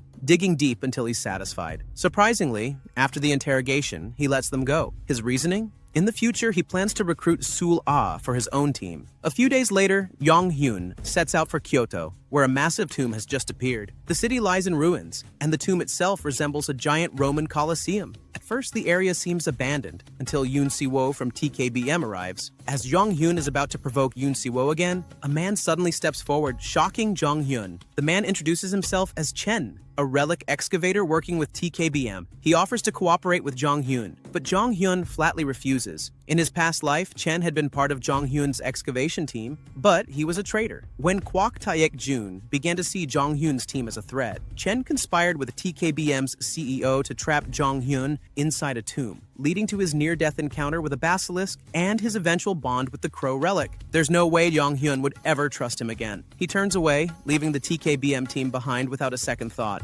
Jong Hyun and Jae Ha soon reach the tomb's entrance. Its interior reflects classic Roman architecture. To their surprise, they find the Tiot BM excavation team already collapsed inside, unconscious from the tomb's aura. Jong Hyun explains, "This is one of the 7 deadly sin tombs, sloth. Anyone who enters is cursed with overwhelming drowsiness. To resist the effect, Jong Hyun summons Anubis, using his presence to push deeper inside. But poor Anubis. Once they reach the next area, Jong Hyun blows him up to trigger a hidden mechanism and gain further access. Luckily, Jae Ha is there to repair and restore Anubis afterward. Inside, they discover a magnificent golden Roman chamber, the Domus Aurea, or Golden Palace. But before they can make sense of it all, the entire room erupts into flames. Jae Ha quickly identifies the tomb's relic, Nero, the infamous Roman emperor known for his cruelty. Thankfully, Jong Hyun had come prepared, with Van Gogh's relic, which absorbs and neutralizes the blazing fire. Still, the danger isn't over. The tomb's spell begins to fade, and all the unconscious excavators wake up, drawn toward Jong Hyun's location. Jae Ha urges him to retreat, but Jong Hyun has a different plan to handle the crowd. As the TKBM excavators began advancing,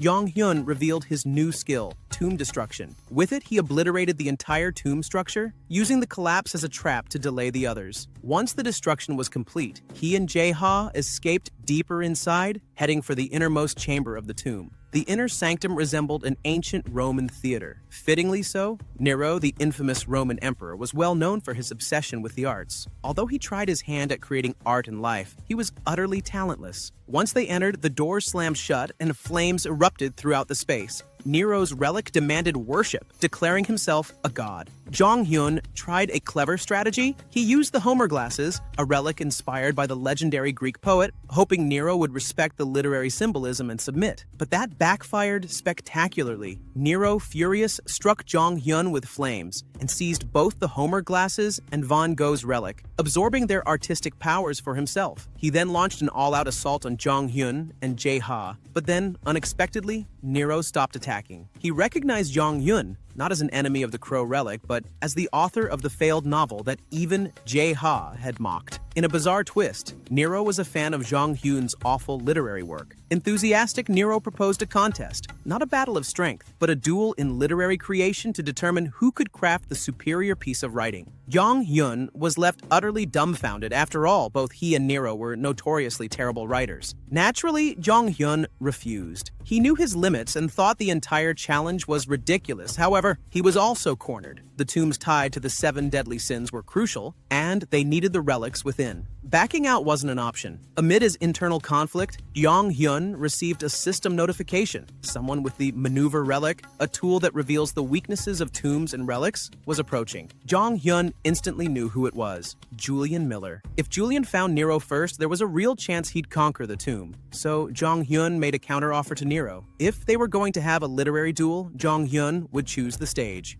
Desperate to face his favorite author in an artistic showdown, Nero immediately agreed. Just as they finished negotiating, Julian Miller arrived, but it was too late. Jong Hyun had already taken Nero and left the tomb. Days later, news of the tomb's conquest spread across the globe. Austin Rockford was furious when he found out Jong Hyun had claimed the victory in Tokyo, especially since Austin had dispatched his elite excavation team. To make things worse, he already knew from Nostradamus' relic that conquering Nero's tomb would require a sacrifice of 100 people. Yet Jong Hyun succeeded with just 2. Austin was livid, unable to comprehend how Jong Hyun had defied fate. Back at base, Jong Hyun finally questioned Nero. How did his novel end up in the relic realm? Nero explained that he had bought it from a relic merchant, someone who distributes various artifacts and information throughout the relic world. Suspicious, Jong Hyun turned to one of his own relics, Rope, but when questioned, Rope began acting suspiciously. Despite being questioned multiple times, Rope kept denying any involvement, until Anubis revealed that he too had read Jong Hyun's novel. That was the turning point. Jong Hyun realized all of his relics had read his novel, so he stormed into Jae Ha's room to interrogate everyone. Tension filled the air as the relics looked around nervously, and finally, all fingers pointed to one culprit, Seobok. This relic was infamous for being money-hungry and business-savvy. He shamelessly admitted to selling Jong Hyun's novel to the other relics, claiming it was fair since Jong Hyun hadn't been paying him lately. Furious, Jong Hyun demanded all the profit Seobok had earned from the sales. To everyone's shock, Jae-ha's room instantly flooded with money and valuables, a mountain of wealth, proving that the novel was wildly popular among relics. Among the treasure, one item caught Jong Hyun's eye. Seobok explained it was a relic core, a mysterious object that contains the very soul of a relic, something that can never be separated from them. It was a new discovery, and Jong Hyun knew he needed to study it further. The next day, Jong Hyun and Jae-ha prepared to return to New York. Kyoto was in chaos, the streets buzzing with chatter after news spread that Jong Hyun had conquered the tomb. Jong Hyun concluded that Julian Miller must have been the one who rescued everyone, unintentionally exposing Jong Hyun's identity. Amid the confusion, Jae-ha came up with a brilliant idea. He proposed using the relic core to enhance his duplication ability, a massive breakthrough.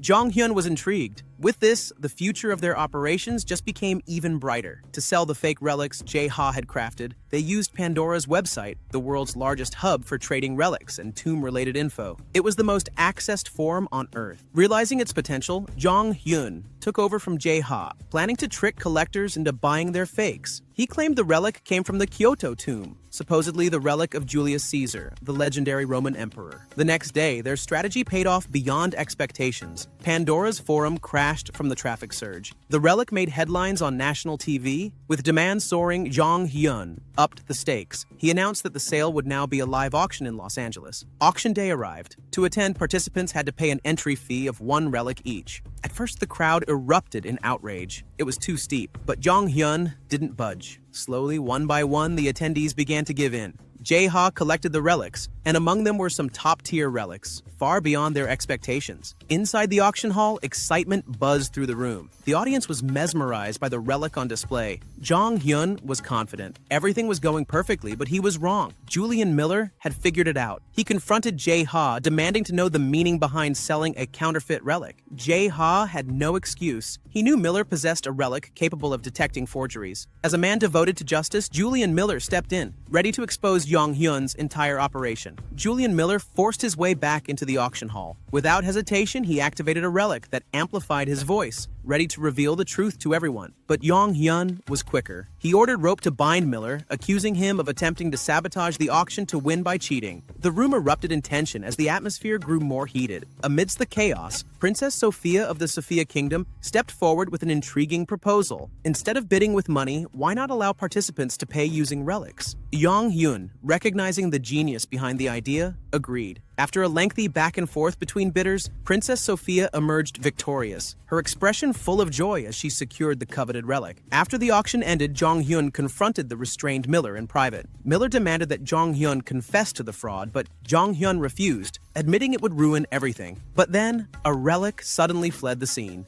Jong Hyun immediately realized what had happened. Sul-ah, from the Chinese tomb-raiding faction, had been eavesdropping on their conversation. She wasted no time, rushing to Princess Sophia and whispering the truth. The relic Princess Sophia just bought, it's fake. To prove it, Sul-ah sliced the relic in half using only a rank B relic. Everyone was shocked. A true rank S relic should be indestructible against such a low-tier weapon. The truth was undeniable. The relic was a forgery. The room erupted into chaos. As people panicked and accusations flew, Sul-ah separated herself from the turmoil. Her goal was now clear. She would hunt down the 7 great tombs alone, free from Jong Hyun's interference. Meanwhile, Jong Hyun calmly began executing his backup plan. He stepped forward before the angry crowd, maintaining composure. He explained that Jae-ha had been injured, and they were under threat, that the auction had been a ruse to identify the mysterious attacker interested in the relic. And now that the auction was over and the item had a rightful owner, they would honor the results and hand over the relic. But when he turned to present it, the relic was gone. Panic spread. Jong Hyun immediately ordered a full search of everyone in attendance.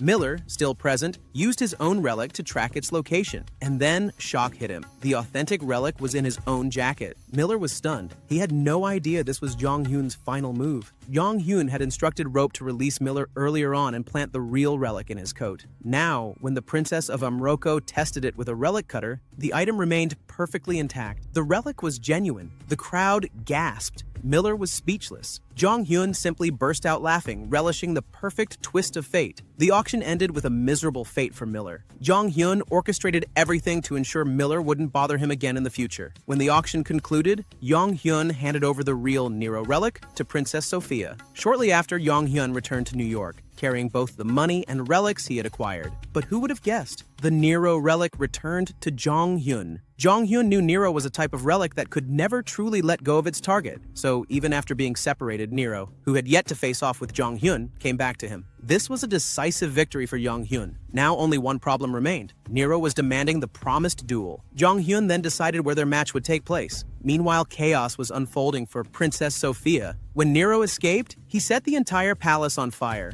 Though fortunately, the blaze was extinguished. Princess Sophia, having spent a great deal of money on the relic, was furious about Nero's escape. With Sul Ah's help, they managed to trace Nero's steps and discovered that the relic had gone to Hawaii. Of course, Nero's presence in Hawaii was because he was with Jong Hyun there. Jong Hyun targeted the famous TKBM villa as the venue for their duel. There were two reasons for this choice. It was far from civilization. It belonged to TKBM, the company Jong Hyun despised. To minimize casualties caused by the tomb Nero created, Jong Hyun lured everyone out with money. As the villa's guards busily chased after Rope, who was carrying the cash, Jong Hyun gave the signal for Nero to open the tomb. The tomb opened, and the TKBM villa was instantly destroyed. The interior of the tomb resembled the familiar Roman-style theater inside the Golden Palace. Here, Jong Hyun and Nero would duel fairly, witnessed by all the relics. On the other side, Kwok Taek Jun was shocked by the series of misfortunes hitting his company. To make matters worse, the CEO of TKBM received a call from Princess Sophia. She berated Kwok Taek Jun harshly after discovering that the relic she had just won was actually at Kwok Taek Jun's villa. Kwok Taek Jun was confused and angry, having no idea how this happened. So he gave Princess Sophia permission to go there. After ending the call, Kwok Taek Jun realized that the person behind all this was Seo Jong Hyun, which only fueled his anger further. Kwok Taek Jun, knowing about Jong Hyun's actions, immediately set off to Hawaii. Meanwhile, the duel between Jong Hyun and Nero had already begun, witnessed by all the relics who had read Jong Hyun's novel. Nero got angry and unleashed his flames, scorching everyone around. Jong Hyun had to quickly think of a way to calm Nero, and at the same time, win. In a short time, Jong Hyun came up with a solution. He asked Nero to bring out his novel manuscript, since the duel was a literary competition. Nero underestimated Jong Hyun, claiming that he wouldn't understand the relic language. But that was false. When Jong Hyun held the manuscript, he could read it fluently. Reading it aloud, the manuscript turned out to be very bad. Even the relics mocked Nero's work. Seeing he was going to lose, Nero threw a tantrum and attacked everyone. Nero was indeed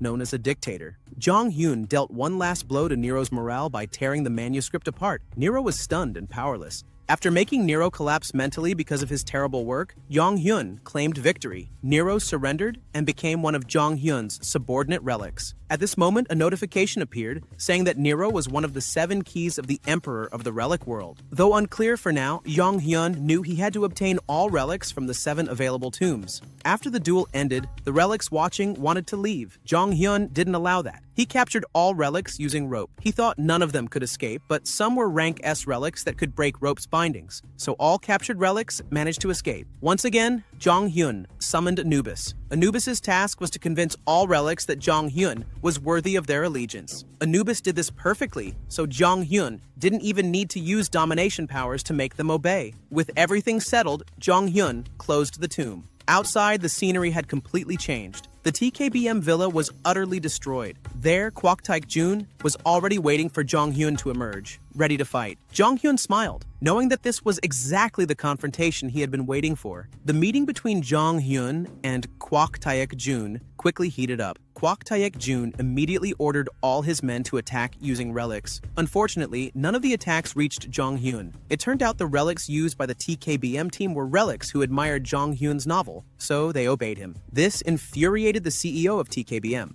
He wanted to attack with firearms, but Princess Sophia was already there, furious at seeing Kwok Taek Jun with Jong Hyun. Jong Hyun further provoked Sophia by giving the Nero relic to TKBM. This was clearly to frame Kwok Taek Jun before Jong Hyun escaped. Jong Hyun fled and went to the Holton family villa. Now it was time for his next move, to listen in on what Kwok Taek Jun and Princess Sophia would discuss. Besides being angry about Jong Hyun's slander, Kwok Kwok Taek-jun revealed something interesting. He knew that the relic Sophia had won was not the Julius Caesar relic, but another relic. The TKBM CEO knew this because he held the real Julius Caesar relic. Hearing this, Jong-hyun smiled widely. How could he not? He finally discovered a relic from his past life that was difficult to know before. Preparations for the next action began. As usual, Jae-ha was tasked with restoring relics. Jae-ha was very annoyed this time because there were many new relics to finish. There were so many that Jong-hyun had to sort all the relics they obtained. The relics would be divided into two groups: useful relics that Jong-hyun would keep,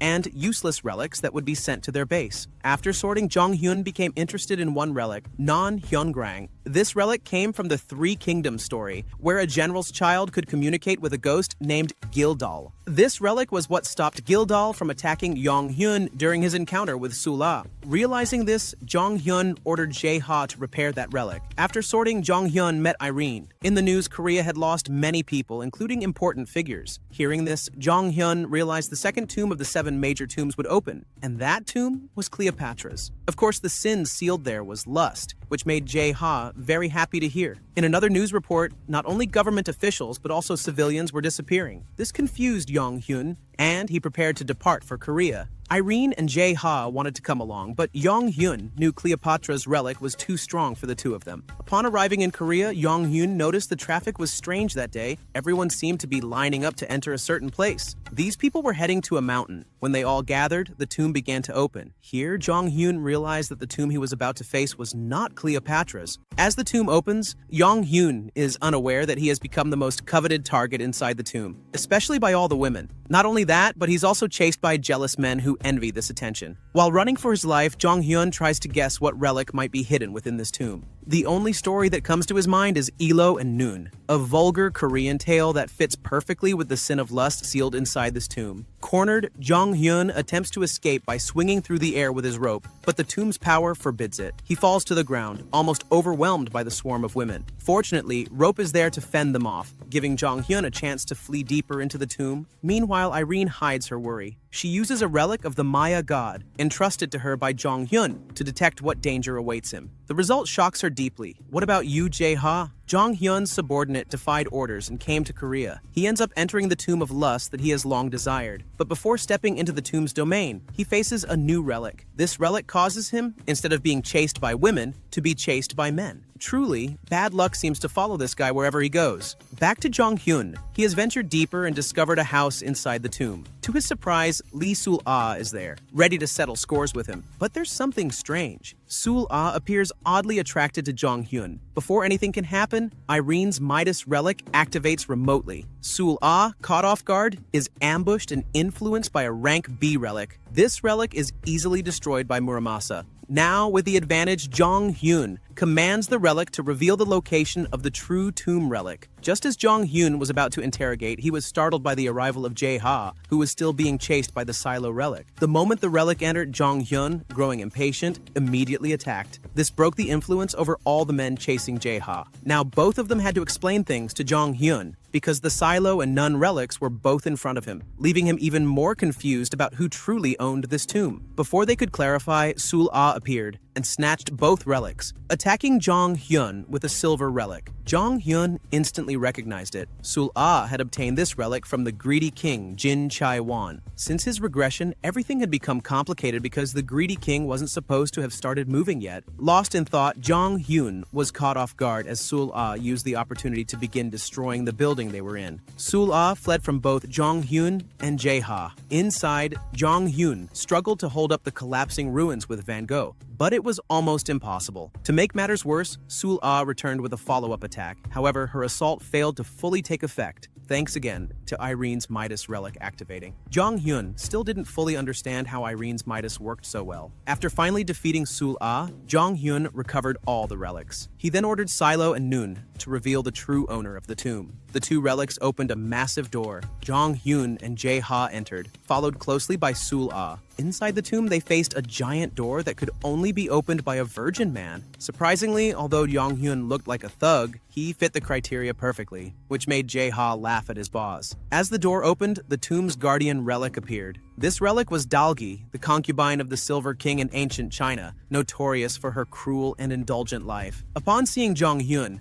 Dalgi immediately wanted to devour him, radiating a seductive power. Jong Hyun was unaffected, but Jae Ha was strongly influenced. Sul Ah was similarly affected and even wanted to offer Jae Ha to Dalgi. Sensing his energy draining rapidly under Dalgi's overwhelming influence, Jong Hyun decided to attack with Muramasa. Unfortunately, his attack failed because Dalgi harbored a secret power, the nine-tailed fox spirit. Dalgi was ready to consume Jong Hyun, but suddenly Irene's Midas relic activated again. Midas proved far stronger than Dalgi, causing a massive explosion. When the dust settled, Jong Hyun was shocked to see Irene there. Irene was confused too, as she had just been in Hawaii. But that was unimportant now. It was time to conquer Dalgi. When Irene unleashed her power again, Dalgi unexpectedly transformed into a small fox. Jong Hyun knew Dalgi was running out of energy, so it was time to hunt down the relic. Dalgi's fate was sealed. The Tomb of Lust was finally conquered. Meanwhile, at Pandora's headquarters, tensions rose sharply with the arrival of Eve Rockford, Austin Rockford's older sister. Eve had been sent to replace Austin, who was deemed incompetent. Austin was immediately escorted out by Pandora's agents. Eve cut straight to the chase, asking about Jong Hyun. Pandora's staff explained that Jong Hyun would soon be dealt with by John Richard, and Eve should focus on conquering the 7 great tombs. This was crucial because Jong Hyun was now in Korea, the location of the second tomb. Back to Jong Hyun, he had exited the tomb area, no longer alone. Jae Ha, Irene, and Sul Ah, now a hostage, were with him at his home. As usual, Jong Hyun inspected the relics he had collected. There were Silo and Nun, relics that often tested his patience, and of course Dalgi. When Dalgi appeared surprisingly, Anubis recognized her scent and became furious. It seemed that even relics had quarrels like humans. Exhausted by the antics of Anubis and Dalgi, Jong Hyun ordered Rope to calm them both down. Now they could finally rest. At that moment, Jong Hyun's longtime friend appeared, greeting him after his long stay abroad. His friend brought urgent news. Detective Kim Hyun-woo, Jong Hyun's foster brother, was in trouble.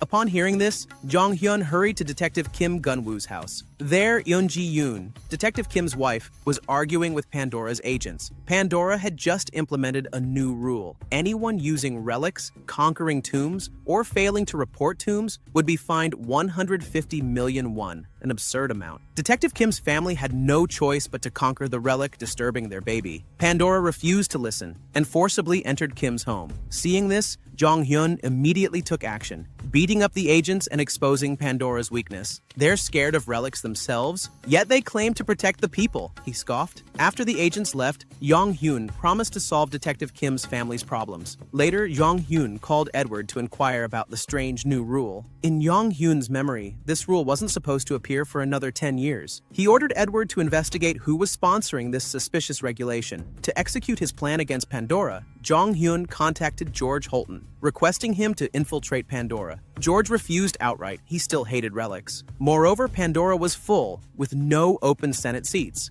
Jong Hyun calmly replied, "That seat will be vacant soon enough," and ended the call. Returning home, Jong Hyun found his roommate had been attacked by Sul Ah, who had escaped. Though worrying, they had a bigger plan against Pandora, so Sul Ah could be put aside for now. Jong Hyun then ordered Jae Ha to restore Nero. Nero wasn't broken, but was suffering from depression, rendering him unusable. Jong Hyun insisted Jae Ha fix Nero, as he was a crucial asset against Pandora. His grand strategy involved 2 relics. Nero would expose the corrupt Pandora senators, while Irene's Midas relic would be used to strike. Jong Hyun disliked relying on Irene's unpredictable power, but had no other choice. The next day, the plan was set in motion. Pandora's Korea branch erupted into chaos as everyone there suffered heavy losses. It was clear Jong Hyun and Irene had begun their attack. The attack using Irene's Midas relic was just the beginning. In no time, Nero had created a golden palace. But Nero's golden palace didn't just trap people from Pandora's Korea branch, it captured victims from other regions as well. Jean Richard even appeared amid the chaos. Once everyone realized Jong Hyun was behind this, fury erupted, but there was nothing they could do. Jong Hyun then made things worse for the trapped by commanding Nero to build a labyrinth as his masterpiece.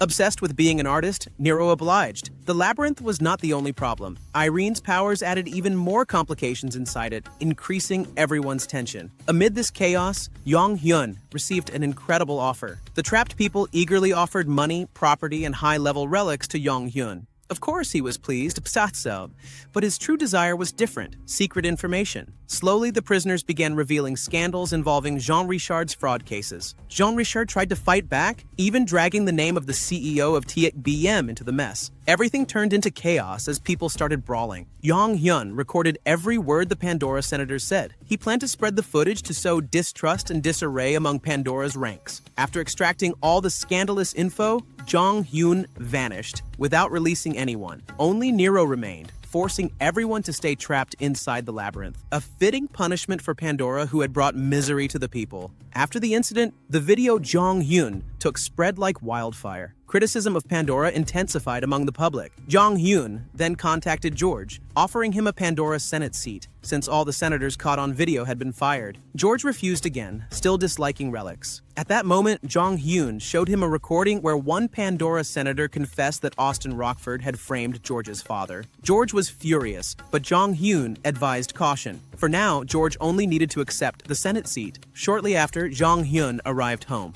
Jae-ha was struggling to calm Irene due to the risks her relic power posed. Suddenly, Irene ambushed Jong Hyun, leaving Jae-ha stunned. Once Irene calmed down, Jong Hyun and Jae-ha left the house. Jae-ha remarked that Irene seemed to like Jong Hyun. Her relic's effects only settled when near him. This realization made Jong Hyun think Irene might actually have feelings for him. But that thought had to wait, because now it was time to resolve Detective Kim's family issues. Jong Hyun brought out the relics he had gathered. He was touched to learn the Kim family hadn't spent any of his money yet. They wanted to save it for his wedding someday. But Jong Hyun insisted the Kim family should live comfortably. He sent them an extra 100,000 won as support. After everything settled, Jong Hyun returned home to rest. When he got to his bed, he was surprised to find someone there. It was Irene. Irene, still under the influence of relics, was a serious problem, and Jong Hyun found himself unable to escape her grasp. At first, he felt something was off. Irene was being controlled by the Silo and Noon relics, so Jong Hyun decided to discard those relics. But even without them, Irene wouldn't return to normal, cornering Jong Hyun into a tough spot. With no other choice, Jong Hyun braced himself to handle the risks of the Midas relic. When morning came, Jong Hyun woke up to find his room filled with gold, and Irene was still there. Apparently, after last night's incident, Irene had awakened another power of the Midas relic, the wealth power. This power turned everything in Jong Hyun's room into solid gold. Inspired by Irene's rising strength, Jong Hyun devised a new plan. In a large park, he took out the Hyungbu Nolbu relic, a gourd relic once given to him by the crow.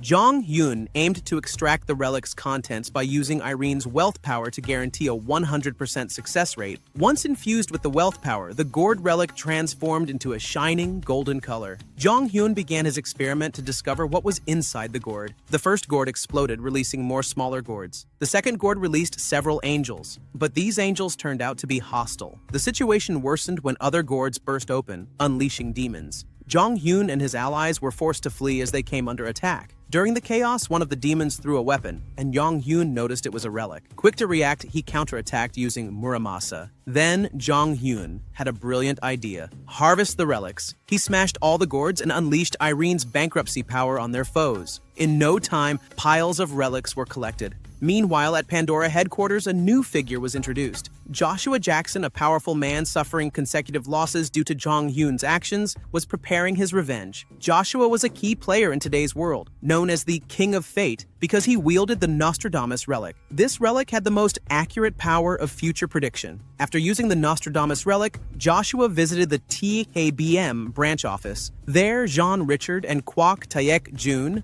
were arguing heatedly because John Richard's scandalous recording had been leaked to the public. The video revealed Jeon admitting that Kwok Taek Jun was involved in corruption within Pandora. The tense atmosphere suddenly eased when Joshua appeared. Joshua came to TKBM with a plan to form a team to defeat Jong Hyun. His strategy was simple: capture Jong Hyun's team members one by one to weaken him. Kwok Taek Jun was confused since Joshua usually preferred directly targeting the main enemy. Joshua confessed that he wanted to do that as well, but whenever he tried to read anything about Jong Hyun, he couldn't get any information. That was why he had to target Jong Hyun's subordinates for now. Meanwhile, back at Jong Hyun's place, they had finished harvesting the relics. At Jong Hyun's house, they began sorting the relics they collected. Some relics caught Jong Hyun's interest, especially defensive relics, since they hadn't had any of those before, which left them often forced to flee. Another relic that intrigued him was Odin's raven Munen's tear. According to the story, Munen was one of Odin's ravens symbolizing memory, so perhaps this relic would be useful in the future. With so many relics gathered, Jong Hyun found it overwhelming to sort them all. In the middle of this busy time, a new tomb suddenly opened in Syria. Pandora announced that this was the third tomb among the 7 Great Sin Tombs, the Tomb of Envy. Jae-ha and Irene immediately wanted to head to the tomb's location.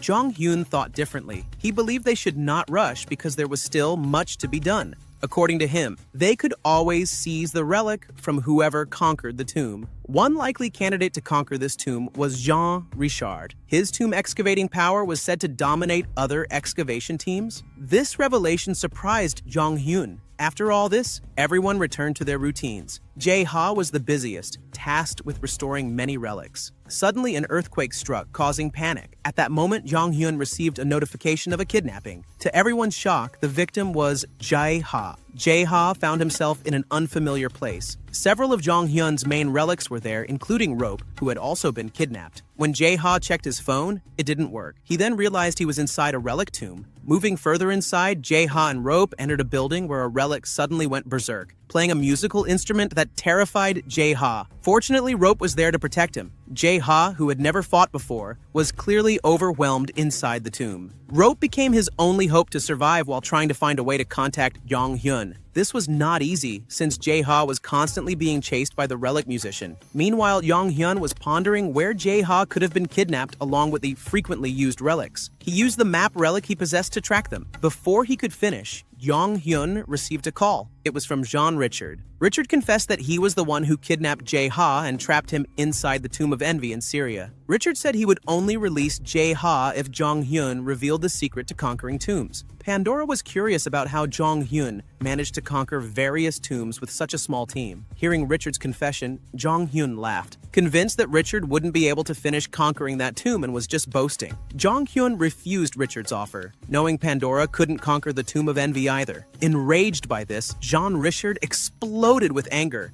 But Jong-hyun hung up the phone. Shortly after, Nero appeared holding a scroll. Nero thought it was a draft for Jong-hyun's new novel, but upon reading it, Jong-hyun was shocked. It was a message from Jae-ha asking for help. After receiving Jae-ha's message, Jong-hyun quickly arrived at the tomb location in Syria. Unfortunately, they couldn't venture far inside because Jong-hyun detected Jin Chai-won, the Greed King, guarding the area. So Jong-hyun had to find a way to enter the tomb without confronting Jin Chai-won. While searching for another route, Jong-hyun unexpectedly entered a firing zone controlled by the China-Russia alliance stationed there. Seol-ah ordered her troops to shoot at Jong-hyun. Fortunately, Jong-hyun reacted quickly and used his defense relic to protect himself in an instant. He then counterattacked using the Nero relic and appeared right in front of Seol-ah. No one could stand against Jong-hyun and Nero. It came down to just Jong-hyun and Seol-ah. During their confrontation, Jong-hyun revealed something unexpected. He knew about Seol-ah's family situation. Seol-ah had become a tomb excavation agent because her family forced her to work for the China-Russia alliance. Jong-hyun offered Seol-ah freedom through a cooperation deal, but Seol-ah flatly refused and was ready to fight Jong-hyun. Jong-hyun, prepared to win once again, was suddenly surprised when the Moonin relic started glowing. It had found a suitable target. The battle between the two began. Jong-hyun struggled against Seol-ah's attacks, but he managed to use the Moonin relic. When the Moonin's tear struck Seol-ah, she immediately collapsed unconscious. It turned out Seol-ah was having a flashback of her past life. She remembered that Jong-hyun was the leader of her expedition team, that she had a special bond with Jong-hyun, and that her team had perished in a tomb that trapped them. After a while, Seol-ah woke up and immediately hugged Jong-hyun. Seeing her panic, Jong-hyun explained that they were currently 15 years before that tragic event. Jong-hyun was able to return thanks to the failure relic in their last tomb expedition. Jong-hyun then asked Seol-ah about his offer to join his expedition team. He didn't force her because he knew Seol-ah desired freedom. Surprisingly, Seol-ah agreed and was ready to cooperate in conquering the Tomb of Envy, even betraying Jin Chai-won, her current superior. After Seol-ah recovered, Jong-hyun met with Nero. Nero had finished conquering all their enemies. Now it was time for the main mission, rescuing their relic restorer. Here, Seol-ah realized the one they had to save was Yu Jae-ha. After recruiting Seol-ah, Jong-hyun introduced her to Irene. Seol-ah panicked instantly because she remembered Irene was the queen of bankruptcy. Jong-hyun reassured Seol-ah that Irene was now an ally and a good person. Irene, seeing Seol-ah, was also confused because they had been enemies not long ago. Irene even felt an inexplicable jealousy towards Seol-ah. Their rescue mission continued. Jong-hyun kept receiving information from Jae-ha, including details about the relic they would face. This relic turned out to be Antonio Salieri, a talented Italian musician who mentored Beethoven but was also full of jealousy towards Mozart. Salieri was truly fitting for the Tomb of Envy. Inside the tomb, Jae-ha constantly faced many dangers. Not only Salieri, but there was also another relic he had to avoid. Rope was there, saving Jae-ha from various threats. But when they were surrounded, Jae-ha and Rope could do little. Thankfully, at this critical moment, Jong-hyun appeared to rescue Jae-ha. Facing Salieri, Jong-hyun used the fire relic and launched an attack together with Seol-ah. Spotting an opening, Seol-ah immediately saved Jae-ha. Seeing Jae-ha afraid of Seol-ah, she realized his memories hadn't returned yet. Fortunately, Jae-ha was still a coward and, with a little threat, agreed to follow Seol-ah to escape. Once Jae-ha was safe, Seol-ah appeared with the relic Jong-hyun needed. Using Muramasa, Jong-hyun was ready to fight all the relics inside the Tomb of Envy. The battle between Jong-hyun and the Salieri relic began. Empowered, Salieri went on a rampage, commanding all his minions to play music. Jong-hyun immediately activated his defense relic and then summoned the Hammurabi relic, which smashed all the enemies away. Jong-hyun noticed a similarity between Salieri and Nero.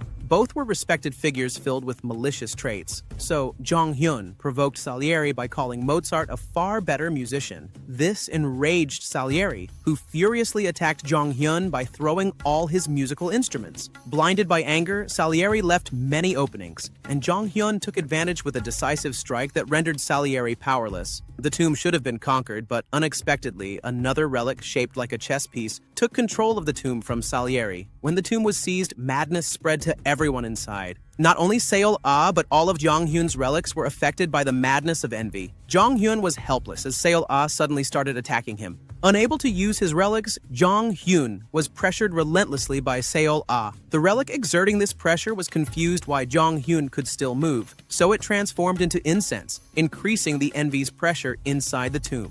Even Jong-hyun was affected, feeling jealous of himself, an unusual sight indeed. Just when it seemed Jong-hyun would be finished, Jae-ha appeared to stop both Jong-hyun and Seol-ah. Jae-ha destroyed the relic that had trapped them, allowing everyone to escape. Jae-ha, tasked with carrying items, almost fell under the influence of a relic inside the tomb, but Rope stopped it just in time. In Rope's hands was the Mnemosyne memory coin relic, inspired by the Greek goddess of memory. Jong-hyun recognized this relic as the one Mik-ji Chai-won had used to spy on him. Seol-ah, being Chai-won's subordinate, confirmed this fact. Without hesitation, Jong-hyun used the relic correctly this time. Instead of keeping it, he detonated the rank C relic to break free from the tomb. The massive explosion was witnessed by Irene, who immediately picked them up as they escaped. As they fled, they noticed a TV station's vehicle heading toward the explosion site at the tomb. Jong-hyun came up with a brilliant idea to use the TV broadcast to attack Pandora once more. He told Yoo Jae-ha that it was time to retaliate against Jean Richard. Meanwhile, Jean Richard was giving an interview. He was invited by the media to talk about his team's excavation of the Tomb of Envy. Jean Richard claimed he was close to conquering the tomb and ending Seo Jong-hoon's solo acts. Suddenly, chaos erupted during the broadcast. The TV station received news that the tomb had already been conquered. A video was played showing Jong-hyun and Jae-ha at the scene. Jong-hyun revealed that he had obtained the Salieri relic, the master of the Tomb of Envy. This enraged Jean Richard, who had been boasting about his ability to conquer the tomb.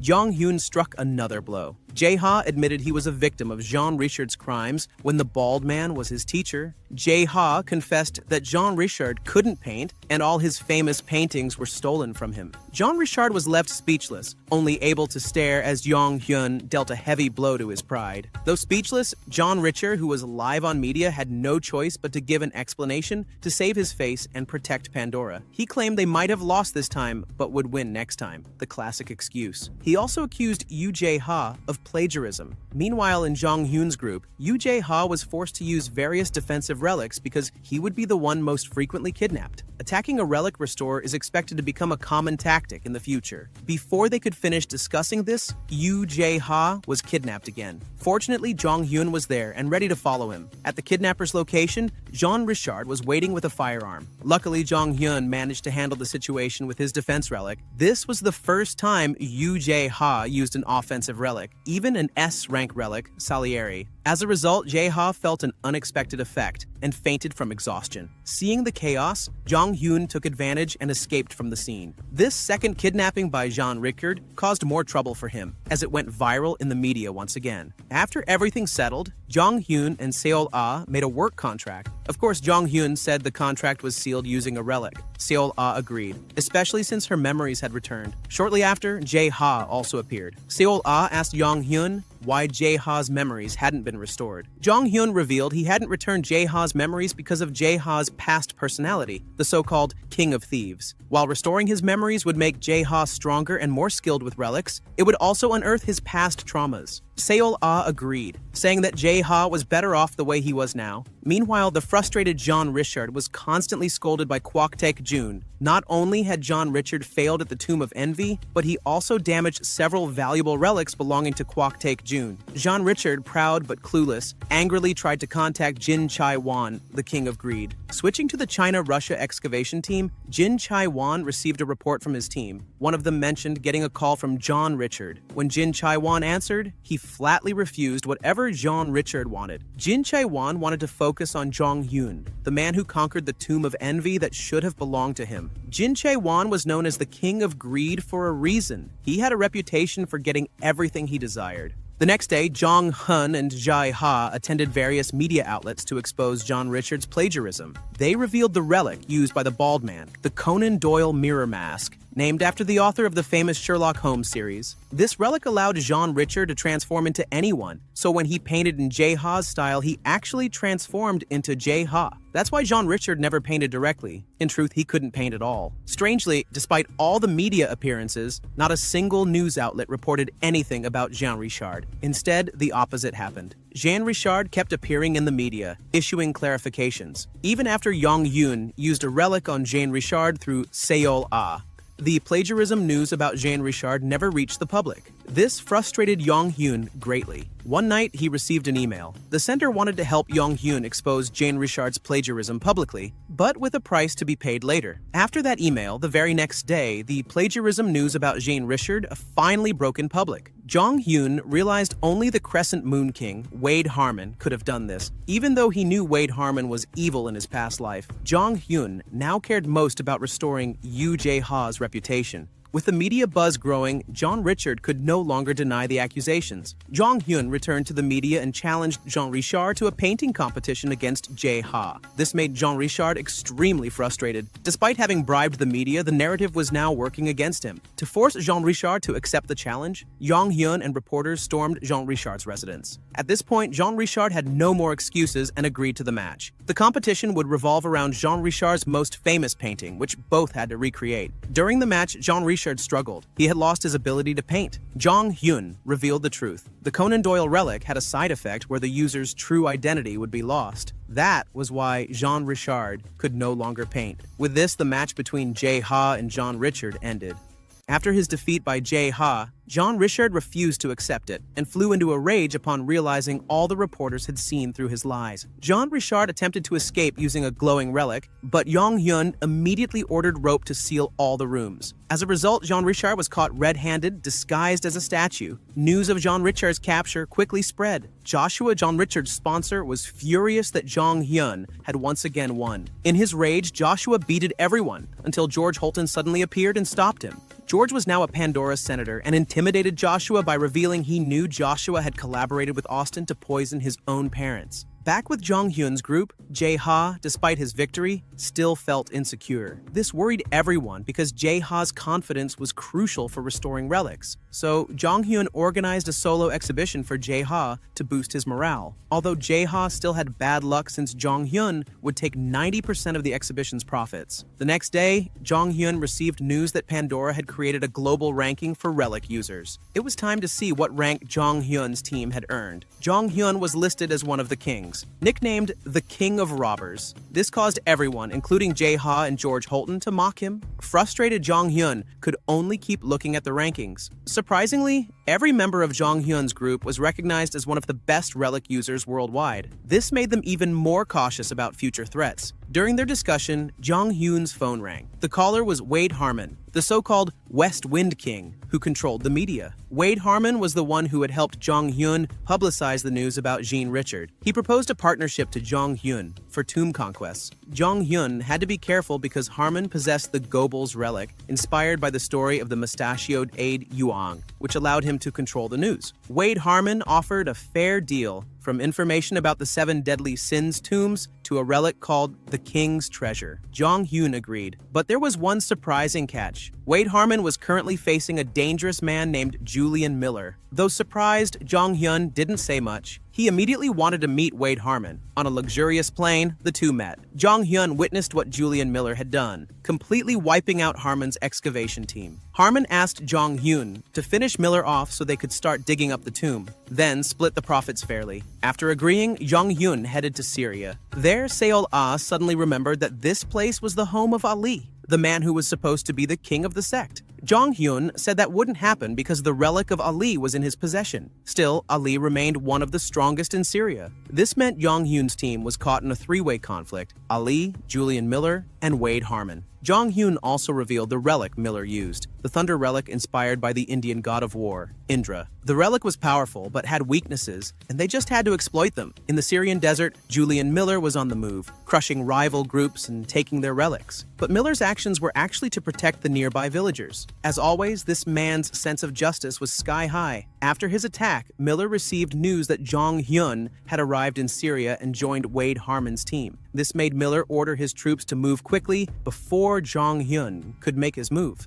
At Jong Hyun's base, Wade Harmon's crew was busy. They were in a tough spot. Jong Hyun offered an absurd profit split, 9 to himself, 1 to them. But they couldn't refuse since Jong Hyun was the only one capable of stopping Miller. After everyone agreed, Jong Hyun set out for Miller's location. It didn't take long for Jong Hyun to find Miller. They clashed immediately with Miller wielding the Indra relic. Jong Hyun activated his defense relic. His home relic had always been his safe haven, and he easily provoked Miller. What Miller didn't realize was that Jong Hyun had prepared something unexpected. Jae-ha released all of Jong Hyun's female fans to swarm Miller's location. This caused a huge chaos. Miller was furious because Jong Hyun endangered innocent civilians. Once all the women arrived, Jong Hyun finally emerged from his relic. Suddenly, Miller's relic went berserk. The relic apparently loved women and became unstable. Overjoyed, the relic attacked Miller for allowing women to be in the middle of the desert. Eventually, Miller was defeated by his own relic. Falling down, Miller was swarmed by Jong Hyun's fans, who remembered his promise to date anyone who could get him back up. Miller couldn't withstand this and used his power to put all the women unconscious, allowing him to continue fighting Jong Hyun. Jong Hyun activated his defense relic again. Miller was confused as Jong Hyun didn't attack. It turned out Jong Hyun activated a low-level relic to mock the Indra relic. Indra retaliated, but the attacks hit Miller instead. After being hit twice by the godly relic, Miller was knocked out.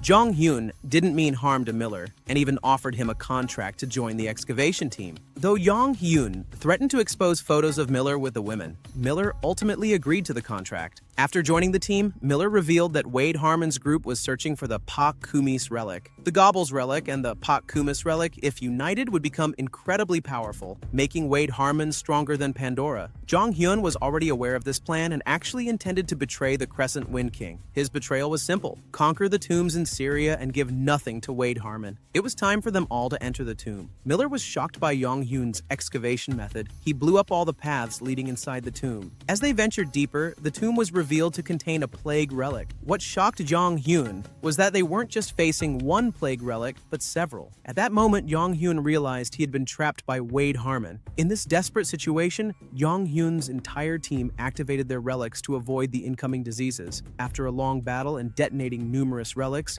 Jong Hyun's team finally managed to defeat the plague relics. They even found several useful relics, including a bag belonging to the god of plague. Miller wanted to keep this bag, not trusting Jong Hyun to not misuse the relic. Amidst their debate, Seol-ah and Jae-ha were struck by effects from another plague relic. Jong Hyun ordered everyone to enter his pig house relic while he fought alone. He did something simple but effective, detonating dozens of relics simultaneously while shielding himself with the Medusa shield relic. Jong Hyun won and managed to obtain the legendary plague relic, Hippocrates. After defeating the relic, Jong Hyun's group left the tomb and took their medical relics. Jong Hyun also took the plague god's bag relic from Miller in exchange for the medical relics. Then, Jong Hyun did something crazy. He drank the contents of the Hippocrates relic, causing everyone to panic. Jong Hyun drank Hippocrates with one goal: to meet the plague god Nergal from Mesopotamian legend. The ritual worked. Nergal appeared, and they formed a contract because Nergal admired Jong Hyun's resistance to poison. With this relic secured, Julian Miller was angry, believing the relic could be dangerous to humans. Jong Hyun assured him he would only use it once. Elsewhere, Wade Harmon and his crew were hit by a wave of dirty water, trapping them. This was caused by Jong Hyun using Nergal's power. After being washed by the water, Harmon's entire crew was infected with a disease that was difficult to cure. Back with Jong Hyun's group, peace returned. Miller admitted Jong Hyun was a good person for not abusing the Nergal relic, especially after Jong Hyun destroyed Nergal right before his eyes. Suddenly, the tomb collapsed as the main relic was conquered. Outside the tomb, Jong Hyun and Miller agreed to cooperate because Miller believed Jong Hyun was trustworthy. However, once Miller left, Jong Hyun gathered the shards of the Nergal relic to restore it. There was no way Jong Hyun would simply discard such a powerful relic like Nergal. After all the chaos that had happened, a few days later, a commotion broke out. Wade Harmon was furious, demanding to meet a woman named Jin Chae-won. Jin Chae-won was known as the Greed King, possessing various powerful relics. Wade Harmon wanted to use Jin Chae-won's medical relic, but she ended his life with her power instead. Now, Jin Chae-won began to see Jong Hyun as a serious threat and wanted to meet him immediately. Meanwhile, Jong Hyun and his team were holding a relic auction. One of the items up for sale was the plague god relic, Nergal. This angered Miller, who felt deceived, but Jong Hyun assured him everything was under control. How could it not be? The buyer of this relic was Irene Holton, a woman obsessed with Jong Hyun. Learning about Irene and Jong Hyun's connection, Seol-ah suddenly felt conflicted. This was because Seol-ah had been Jong Hyun's lover in a previous life, so she was deeply troubled by her lingering feelings. In the midst of her confusion, Seol-ah took a day off and encountered a suspicious servant. The servant turned out to be Jin Chae-won in disguise, using a camouflage relic. This put Seol-ah in danger since she was one of the people who had betrayed Jin Chae-won by siding with Jong Hyun. Meanwhile, Jong Hyun was busy hearing news that the excavation he was conducting in Syria had become a major problem. Pandora was monopolizing tomb excavations by selling permits. The buyers of Syrian tomb permits were furious at Pandora, but for Jong Hyun, this was irrelevant since he had not broken any rules. Pandora's regulation stated that excavation teams with fewer than 10 members didn't need to buy permits. With his small team, Jong Hyun was clearly benefiting from this rule. Unfortunately for Seol-ah, she was kidnapped and trapped inside a fake tomb created by Jin Chae-won. Jin Chae-won only wanted to imitate Seol-ah's appearance to easily get close to Jong Hyun. It didn't take long before Jin Chae-won reached Jong Hyun's apartment, but unexpectedly, Jong Hyun mocked Jin Chae-won right in front of her disguised men. He called her old and shameless on purpose because he knew that the Seol-ah before him was actually Jin Chae-won in disguise. This was easy for Jong Hyun to figure out thanks to notifications from his crow relic. After the disguise was exposed, a battle between them began. Jin Chae-won was too powerful. She could open tombs anywhere. This not only caused Jong Hyun's apartment to change shape, but also inflicted plague attacks on him and made all his relics scream in pain. This was extremely dangerous, so Jong Hyun chose to retreat. Unfortunately, as Jong Hyun tried to escape, Jin Chae-won had already transformed the place into a tomb, trapping him inside with no way out. Even after detonating relics as he usually did, Jong Hyun could do nothing because the tomb kept regenerating itself. To make matters worse, all of Jong Hyun's relics became fearful, rendering him powerless to fight back. Jin Chae-won laughed wickedly as Jong Hyun was betrayed by his own frightened relics. But Jong Hyun wasn't out of ideas. He launched a barehanded attack, landing a solid hit on Jin Chae-won. This angered her relic, which sensed the power of the crow relic. Her relic then took control, transforming into a terrifying giant spider. The relic revealed it was involved in imprisoning the crow relic long ago. The power of Jin Chae-won's relic was so overwhelming that none of Jong Hyun's relics dared to stand against it, except for his loyal follower, Rope. Then a miracle happened. Rope evolved once again into an S-rank relic. This shocked all relics present, including Jin Chae-won's spider relic, which panicked because historically, relics shouldn't evolve to avoid disrupting the relic rankings. Rope's upgrade allowed it to hold Jin Chae-won's relic back for a short moment. Jong Hyun seized this opportunity to escape from the giant spider.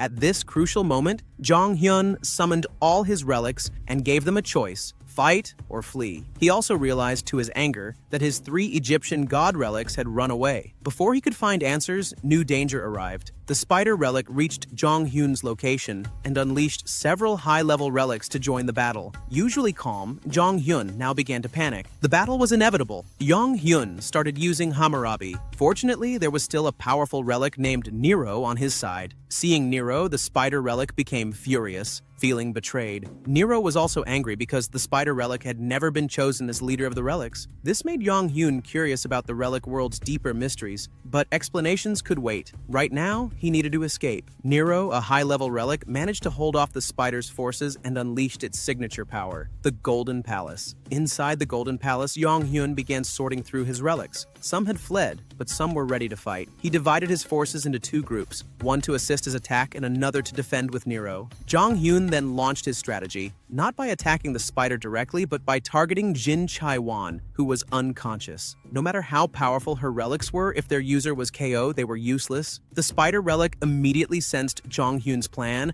and transferred its consciousness into Jin Chai-wan's body. Fortunately, this was anticipated by Jong Hyun. Although his troops were only C-rank relics, their numbers allowed them to push Jin Chai-wan's body backward. Jong Hyun didn't need a decisive victory. He only had to force Jin Chai-wan out of the apartment. Using portals created by the Silo and Nun relics with one strong push, Jong Hyun succeeded in sending Jin Chai-wan's body into the portal. Even the overpowering spider relic couldn't do anything and had to retreat. Jong Hyun still benefited greatly because all the monsters under the spider relic remained behind. Relics he planned to conquer and harvest again. Outside the apartment, Irene, Seol-ah, Jae-ha, and even Jong Hyun's gang anxiously arrived. When the apartment exploded, panic grew, but shortly after, Jong Hyun appeared from the rubble smiling. Within moments, the incident at Jong Hyun's apartment became headline news everywhere, shocking everyone, including his own group. He had just defeated the King of Greed and even stolen his relic. Though victorious, Jong Hyun was exhausted and fainted. Meanwhile, Jin Chai-wan was furious over her defeat and even scolded her relic for taking over her body without permission. Determined to escalate, she entered a vault filled with relics and unleashed sealed relics. A few days later, Jong Hyun's group appeared calm. Jae-ha was still stressed over the many relics that needed restoration. Meanwhile, Jae-ha and Seol-ah noticed the news about a new relic user, a suspicious relic that appeared in various places, choosing its master instantly without the usual tomb conquest. This news quickly went viral. Even Pandora had yet to comment. Amid all this chaos, Jong Hyun, the team leader, remained unconscious from the previous battle. During a discussion, George Holton called Irene with shocking news. 15 king seats for relic users had already been filled. This was due to the newly appeared unique relic. This situation jeopardized Jong Hyun's plan to dominate the king seats. Unfortunately, Jong Hyun was still asleep. After hearing the news about the 15 king relics being chosen, Jong Hyun finally woke up. Seeing the serious expressions of everyone, he immediately knew something big had happened. He was also shocked by the existence of the new relic because the circumstances were highly unusual. Although the situation was dire, there was little Jong Hyun could do now except stay within their strategy. More bad news followed. Jae-ha discovered many rumors about Jong Hyun, ranging from not paying taxes, selling relics illegally, to the most ridiculous. Rumors that Jong Hyun had a 9-year-old child. These rumors infuriated both Irene and Seol-ah. Luckily, Jong Hyun still had a childhood photo of himself. Blonde hair and fair skin, very different from his current appearance, making it clear the rumors about his child were nonsense. These rumors were complicated to debunk because Wade Harmon wasn't behind them, since Jong Hyun had destroyed Harmon's Gobble's relic. After sorting out the rumors, Jong Hyun turned his attention to the relics he had just acquired from Jin Chai-wan. He began sorting through which relics he could use. Among them were the Pygmalion relic, inspired by the Greek sculptor who fell in love with his own statue, and the fire relic of Hephaestus, the Greek god of blacksmiths. These relics were clearly useful for Yu Jae-ha. The next day, Jong Hyun's group prepared to move again, heading back to Asia for another tomb excavation. Miller was already famous there for battling many excavation teams. An interesting thing caught Jong Hyun's attention. A photo of a boy who looked like him. This made Jong Hyun angry and determined to confront the boy, who was likely a relic user imitating him. The scene shifts to Kazakhstan, where a commotion erupts in front of a tomb. The TKBM team is furious because they cannot easily excavate the tomb. They must pass through Julian Miller. Besides TKBM, there are other excavation teams present, including one with a boy who looks remarkably like Jong Hyun. None of them can enter the tomb because Miller only allows one person inside, due to the notorious reputation of the teams in front for sacrificing their own members. Amid the heated debate, an expected figure appears, Seo Jong Hyun himself. In an innocent tone, Jong Hyun claims that Miller is now his subordinate, which explains why Miller is holding everyone back. Miller, one of the strongest people in the world, takes offense to this and immediately fights Jong Hyun. Seeing this opportunity, all the groups unite to fight Jong Hyun, who has become a barrier to their excavation efforts. Elsewhere inside the tomb, Jong Hyun and his team are already deep within. What's happening outside is merely a ruse. He uses a relic to create a clone of himself there. Now it's time to begin excavating the Kazakhstan tomb. Inside, rows of statues shaped like ancient Chinese royal guards are neatly arranged. Jong Hyun quickly realizes the tomb's relic owner wants to play a game of chess. About to start the chess game, Jong Hyun discovers it's an ancient version of chess. He provokes the tomb's relic owner to change the basic rules of the game, arguing it's unfair since Jong Hyun doesn't know the original rules. The relic agrees. Jong Hyun knew it would because the tomb's relic is The Art of War, written by the great Chinese general Sun Tzu, legendary for his military treatises. Jong Hyun pushes the relic further away from a simple chess game because he knows he will never win by the rules. With no agreed rules left, Jong Hyun provokes a direct battle, which the Art of War relic accepts. Now, Jong Hyun and his team must fight stone statues. But things don't go smoothly. Jong Hyun's clone outside has already been defeated, forcing the team to split up. Jae-ha and Seol-ah will hold off the other excavation teams outside, while Jong Hyun focuses on fighting inside. Outside the tomb, everyone, including Miller, is shocked when Jong Hyun suddenly disappears before their eyes. Only Miller realizes they were fighting Jong Hyun's clone all along. Then, the crowd rushes into the tomb, only to be taunted by a statue of Jong Hyun. Unbeknownst to them, this statue was prepared by Jae-ha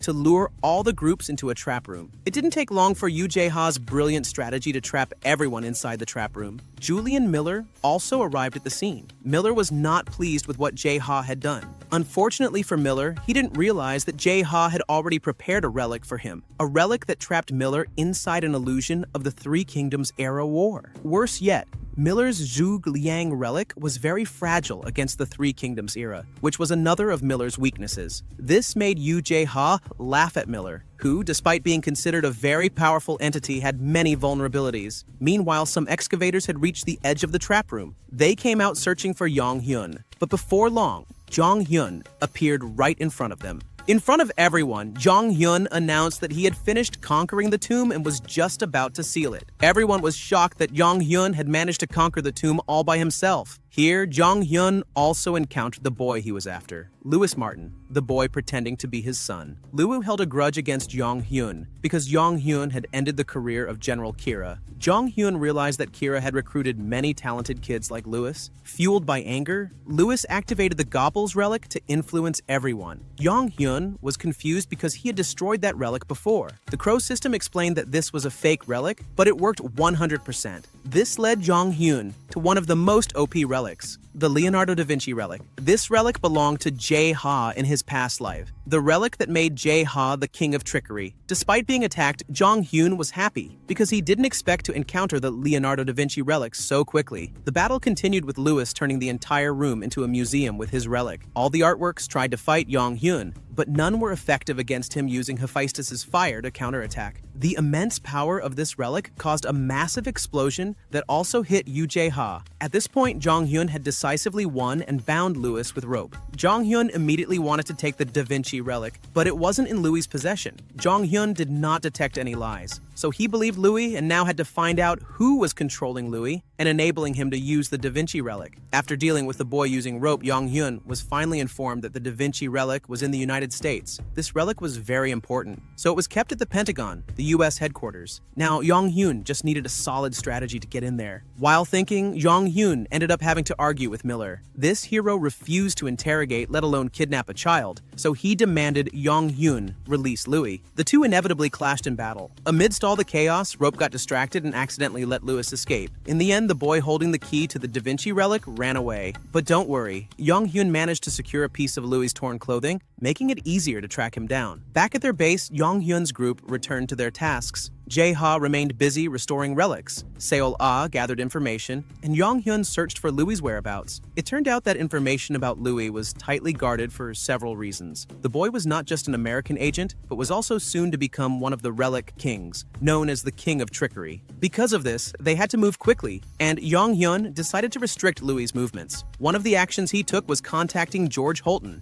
Jong-hyun forced George to create a new rule in Pandora. Minors were forbidden from becoming relic users. The next day, news broke that Pandora limited relic use for children under 12 years old. If a child wanted to use a relic, they had to store it with their parents. This regulation worked to Jong-hyun's advantage. He planned to use the hoax about Louis being his son. Although Yong-hyun would go viral for claiming to have a child, he thought it was worth it if it meant getting the Da Vinci relic. Besides, the fake fatherhood story was only a backup plan if the kidnapping mission failed. On the other hand, Louis was furious when he heard about the rule because it would further restrict his movements. Louis' complaints became a jackpot for TKBM. They tried to recruit Louis by promising that Kwok Taek-jun, CEO of TKBM, would become his guardian. Louis was naturally happy, especially since TKBM was famous as a highly successful tomb excavation company. Back to Jong-hyun, who was busy planning Louis' kidnapping when Edward called. Edward was in charge of forging the DNA test between Yong-hyun and Louis. But there was something strange. Yong-hyun's submitted DNA sample was identical to Louis. Jong-hyun was shocked and panicked, but became even more confused when he found out the sample given to Edward wasn't his, but Yoo Jae-ha's. Technically, Louis was now Jae-ha's child. Even worse, their DNA was more like that of identical twins rather than a parent and child. This stressed Jae-ha out even more.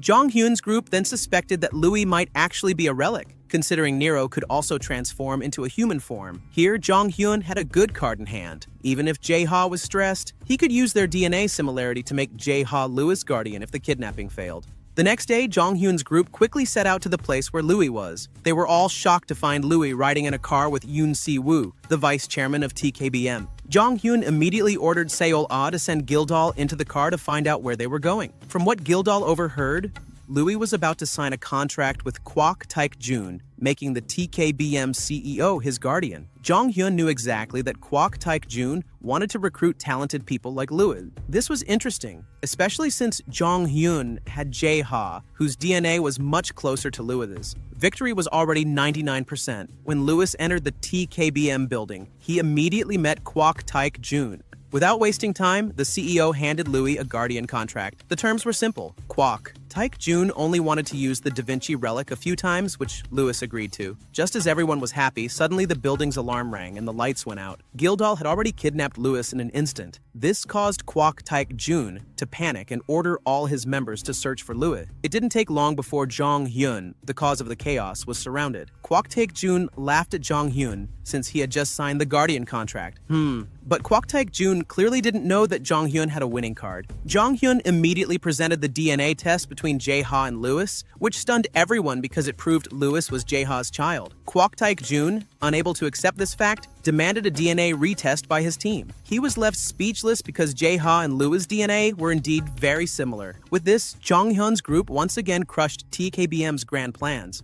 After securing Louis, Jong-hyun didn't waste time. He immediately took Louis to the Pentagon. Although Louis was furious and Jae-ha was mentally shaken, Jong-hyun didn't care because securing the Da Vinci relic was far more important. During the journey, the train they were using suddenly crashed due to the appearance of a tomb. Jong-hyun received a notification from the Crow relic that the tomb's appearance was caused by another relic, so Jong-hyun was sure they were under attack. Quickly, Jong-hyun ordered Seol-ah to use Gildal to evacuate everyone inside. Outside the train, Joshua, one of the relic users at the king level, was already there. He was the attacker and wanted to take Louis because Louis was a very valuable asset. Joshua easily succeeded by using his relic to capture Louis. Now, Joshua had only one goal left: to eliminate Jong-hyun, who was also there.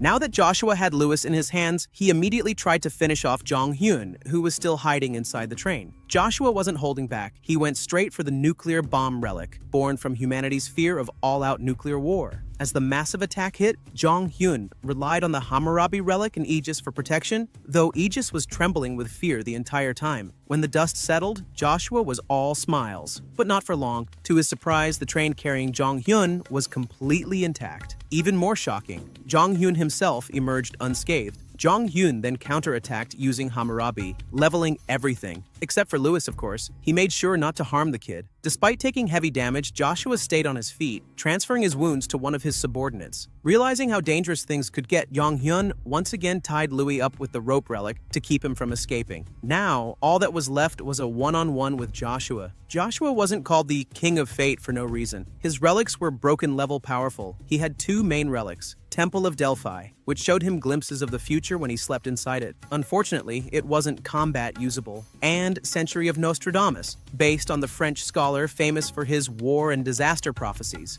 This relic was his real weapon. Anything Joshua said would come true within seconds. That meant Jong-hyun couldn't let him speak, so he launched relentless attacks, trying to keep Joshua on the defensive and unable to utter a single word. But things got complicated. Joshua could teleport with ease, slipping past Jong-hyun's strikes. Worse, he could now use the Nostradamus relic freely. After dodging Jong-hyun's attacks, Joshua finally got the chance to speak. He declared that Jong-hyun would die here. But nothing happened. Jong-hyun wasn't affected at all. Instead, he landed hit after hit on Joshua with no resistance. Why? Because Jong-hyun had blocked his hearing using a noisy, seemingly useless relic. The weakness of the Nostradamus relic? If the target doesn't hear the prophecy, it doesn't work. Once again, Jong-hyun had countered an OP relic with a completely trash one. Joshua was helpless, beaten down so hard that he even thought about surrendering. But Jong-hyun knew better. He knew Joshua would never give up that easily, so he kept going, relentlessly pounding Joshua until he was knocked out cold. Then, something strange happened. Joshua's body changed. It wasn't even his real body. Turned out he had used a relic that let him switch bodies with someone else.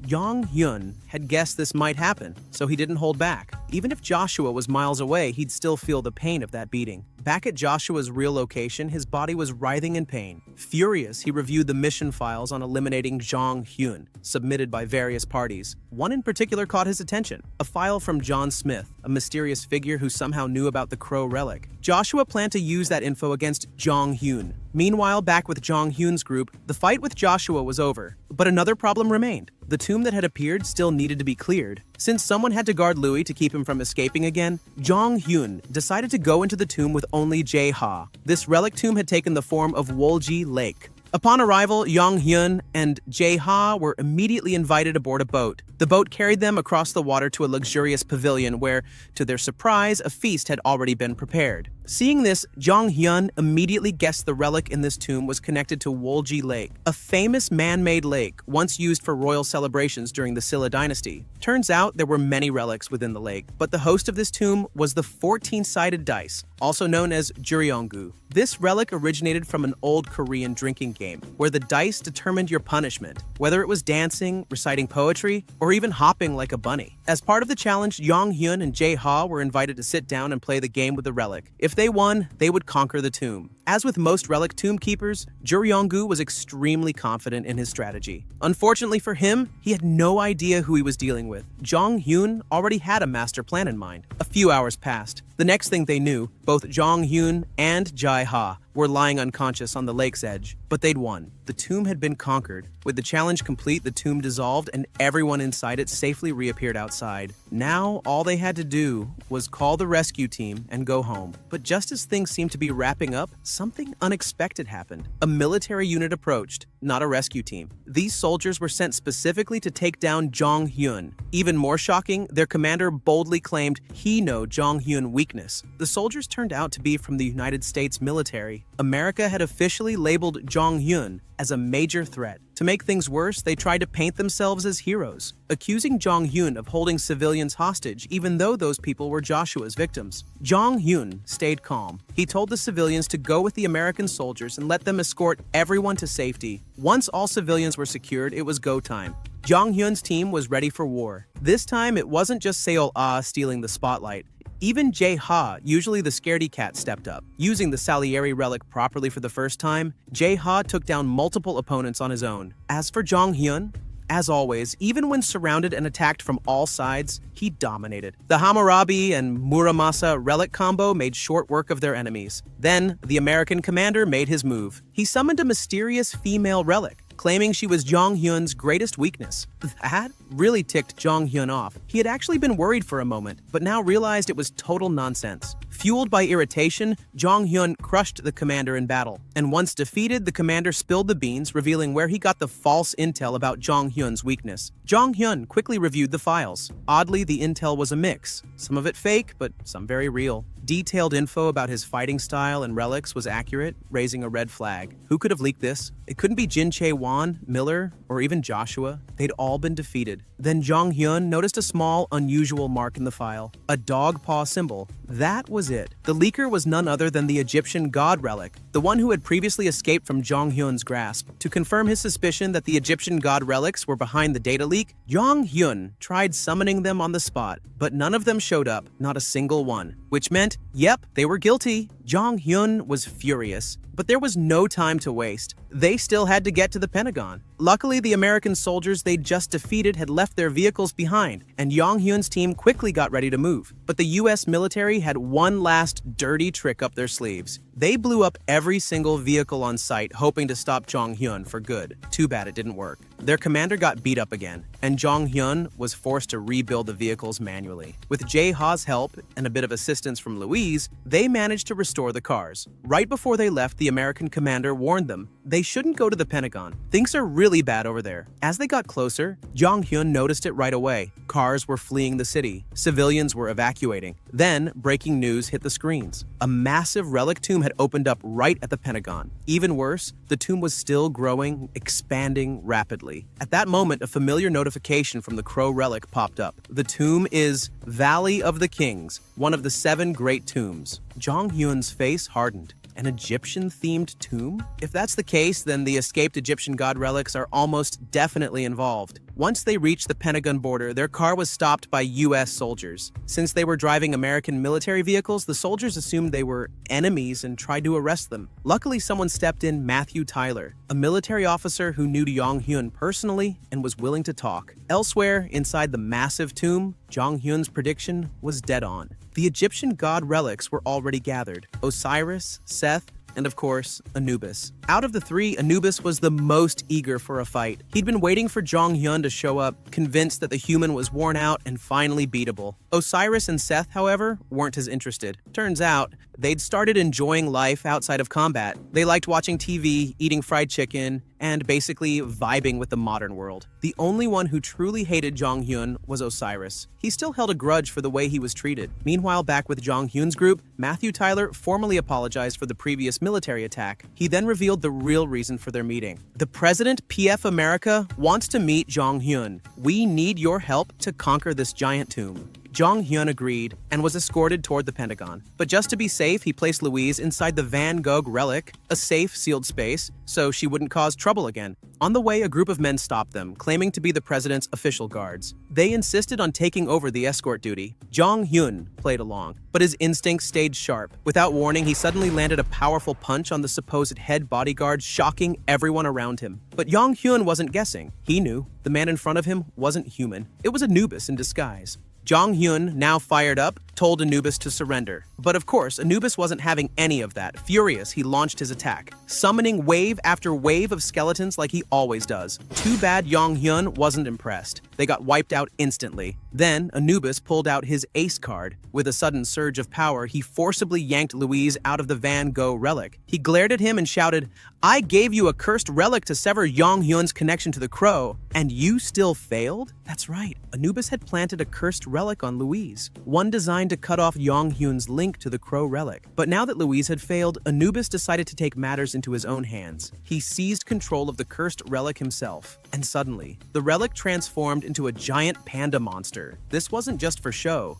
Jong Hyun knew that if even one of the panda's attacks landed, he could be in serious trouble. So, without hesitation, Jong Hyun summoned Hephaestus's fire, a blazing divine flame. The fire clashed with the panda and held it back, giving Jong Hyun the upper hand. At the same time, Seol-ah joined the fight. She had recently powered up, and this was her moment to shine. Together, they overpowered the panda and shattered it into pieces. Anubis realized the battle was lost. If he got captured, he knew he wouldn't be sealed. He'd probably be turned into kebab. Panicking, he tried to flee, but Jong Hyun gave the order to rope to get Anubis cue the chase scene. Anubis ran for his life, literally crawling along the ceilings, trying to escape like a horror movie villain. But it didn't matter. Rope caught him. Dragged in front of Jong Hyun, Anubis already knew his fate was sealed. He tried to plead his case. I didn't betray you out of malice. I just knew we couldn't win against Jin Chai-won's relic. I did what I had to. Jong Hyun didn't care. He was pissed, not just because of the betrayal, but because Anubis doubted him. So he turned Anubis into a lontong, yeah, that soft rice cake, and tossed him to Jae-ha for a relic restoration session. Not long after, Seth and Osiris showed up.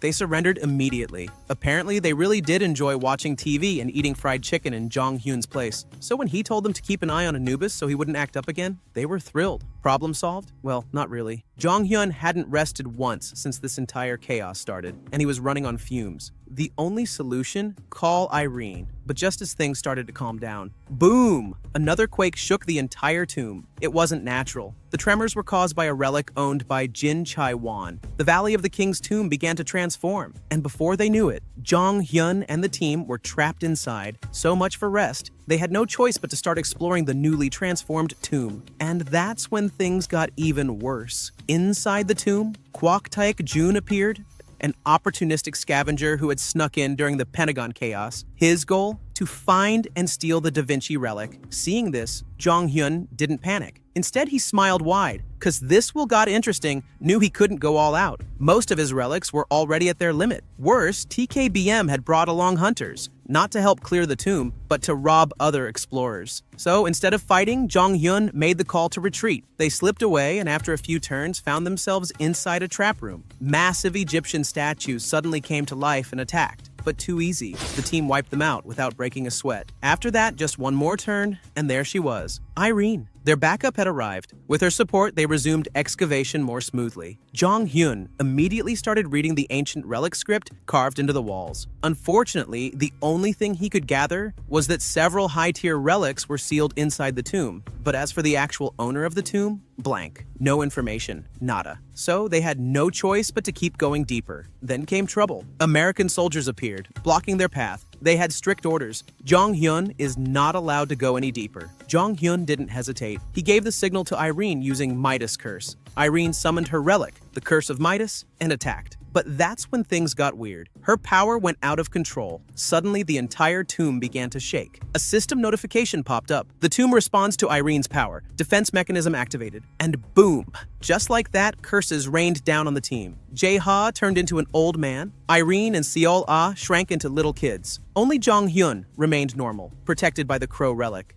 The transformations were wild, but there was something even stranger. Louise wasn't affected at all. That detail made Jong Hyun pause, and then it hit him. He finally figured out who the tomb's owner was. The curse, the age reversal, Louise being immune. This could only be the work of one relic, Tutankhamun. Yes, the relic born from the cursed tomb of King Tutankhamun, one of the most mysterious and deadly Egyptian pharaohs. And this was bad news, because the curse was real, and using relics inside this tomb would only trigger more of it. They advanced cautiously until they encountered a massive pit deep inside the tomb. There was only one way across. Rope would have to swing them across one at a time so its relic power wouldn't get detected. Everything was going well, until Louise made a run for it. She tried to escape in the middle of the crossing. Jae-ha, trying to stop her, slipped and fell into the pit. Rope reacted instinctively, stretching at full force to catch him. But that was the trigger. Tutankhamun sensed the use of relics, and this time, he retaliated hard. Another wave of curse energy blasted through the chamber. One by one,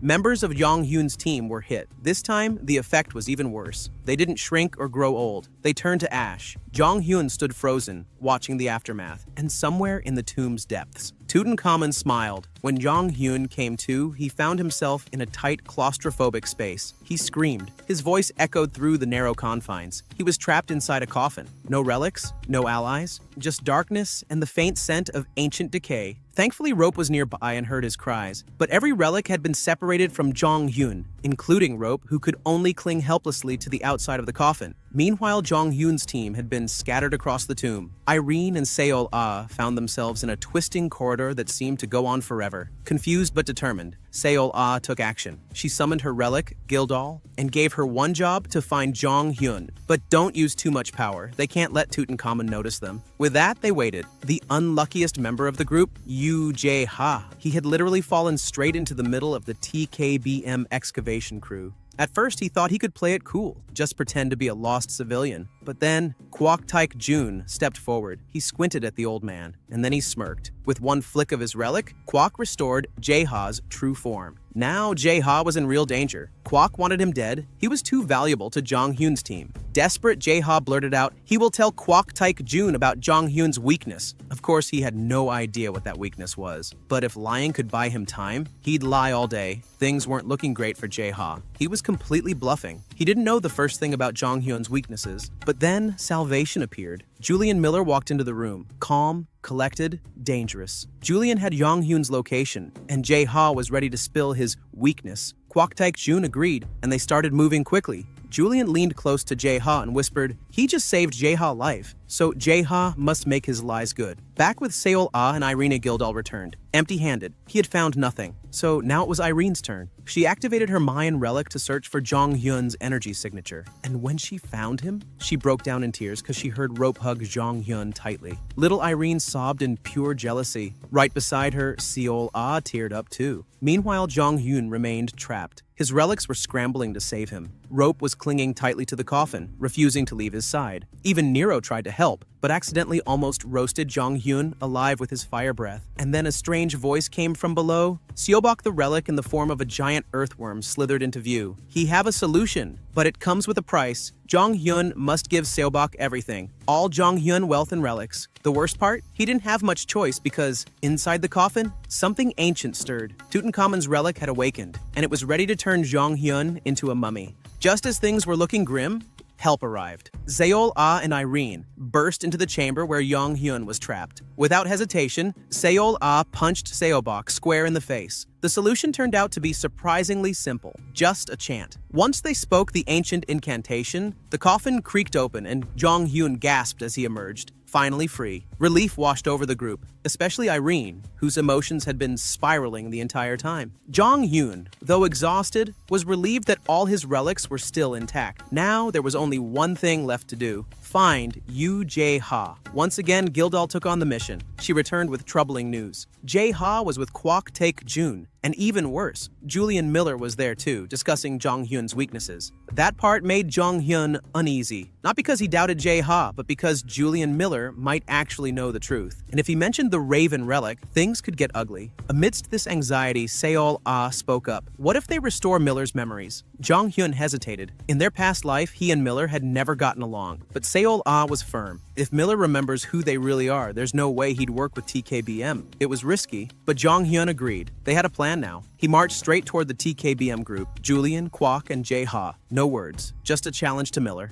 Kwok Taek-jun smirked. He stepped back, eager to watch the show. The battle between Jong-hyun and Julian Miller exploded into motion. Jong-hyun didn't hold back, not even when Miller said he to save Jae-ha. Instead of stopping, Jong-hyun grinned and struck with his memory relic. A pulse of light hit Julian, and he collapsed. Memories flooded in, images of their last tomb together. The betrayal by Kwok Taek-jun, and Jong-hyun sacrificing himself to save the team. It all came back. When Julian opened his eyes, he was furious. Julian roared and unleashed hell on every TKBM member in sight. While chaos erupted, Jae-ha slipped away, grabbing a few relics as souvenirs before making a clean escape. Jong-hyun saw the opportunity and smashed the tomb floor, causing Julian and Kwok to fall into a lower chamber to continue their fight somewhere else. He turned back. He had to regroup with Irene and Seol-ah, but then he paused. Jae-ha had left something behind, a relic. Not just any relic, a rank S, Liu Bei's sword. Jae-ha also passed along a crucial tip. Miller's super sensitive to any relics tied to the Three Kingdoms, especially Liu Bei. That sword?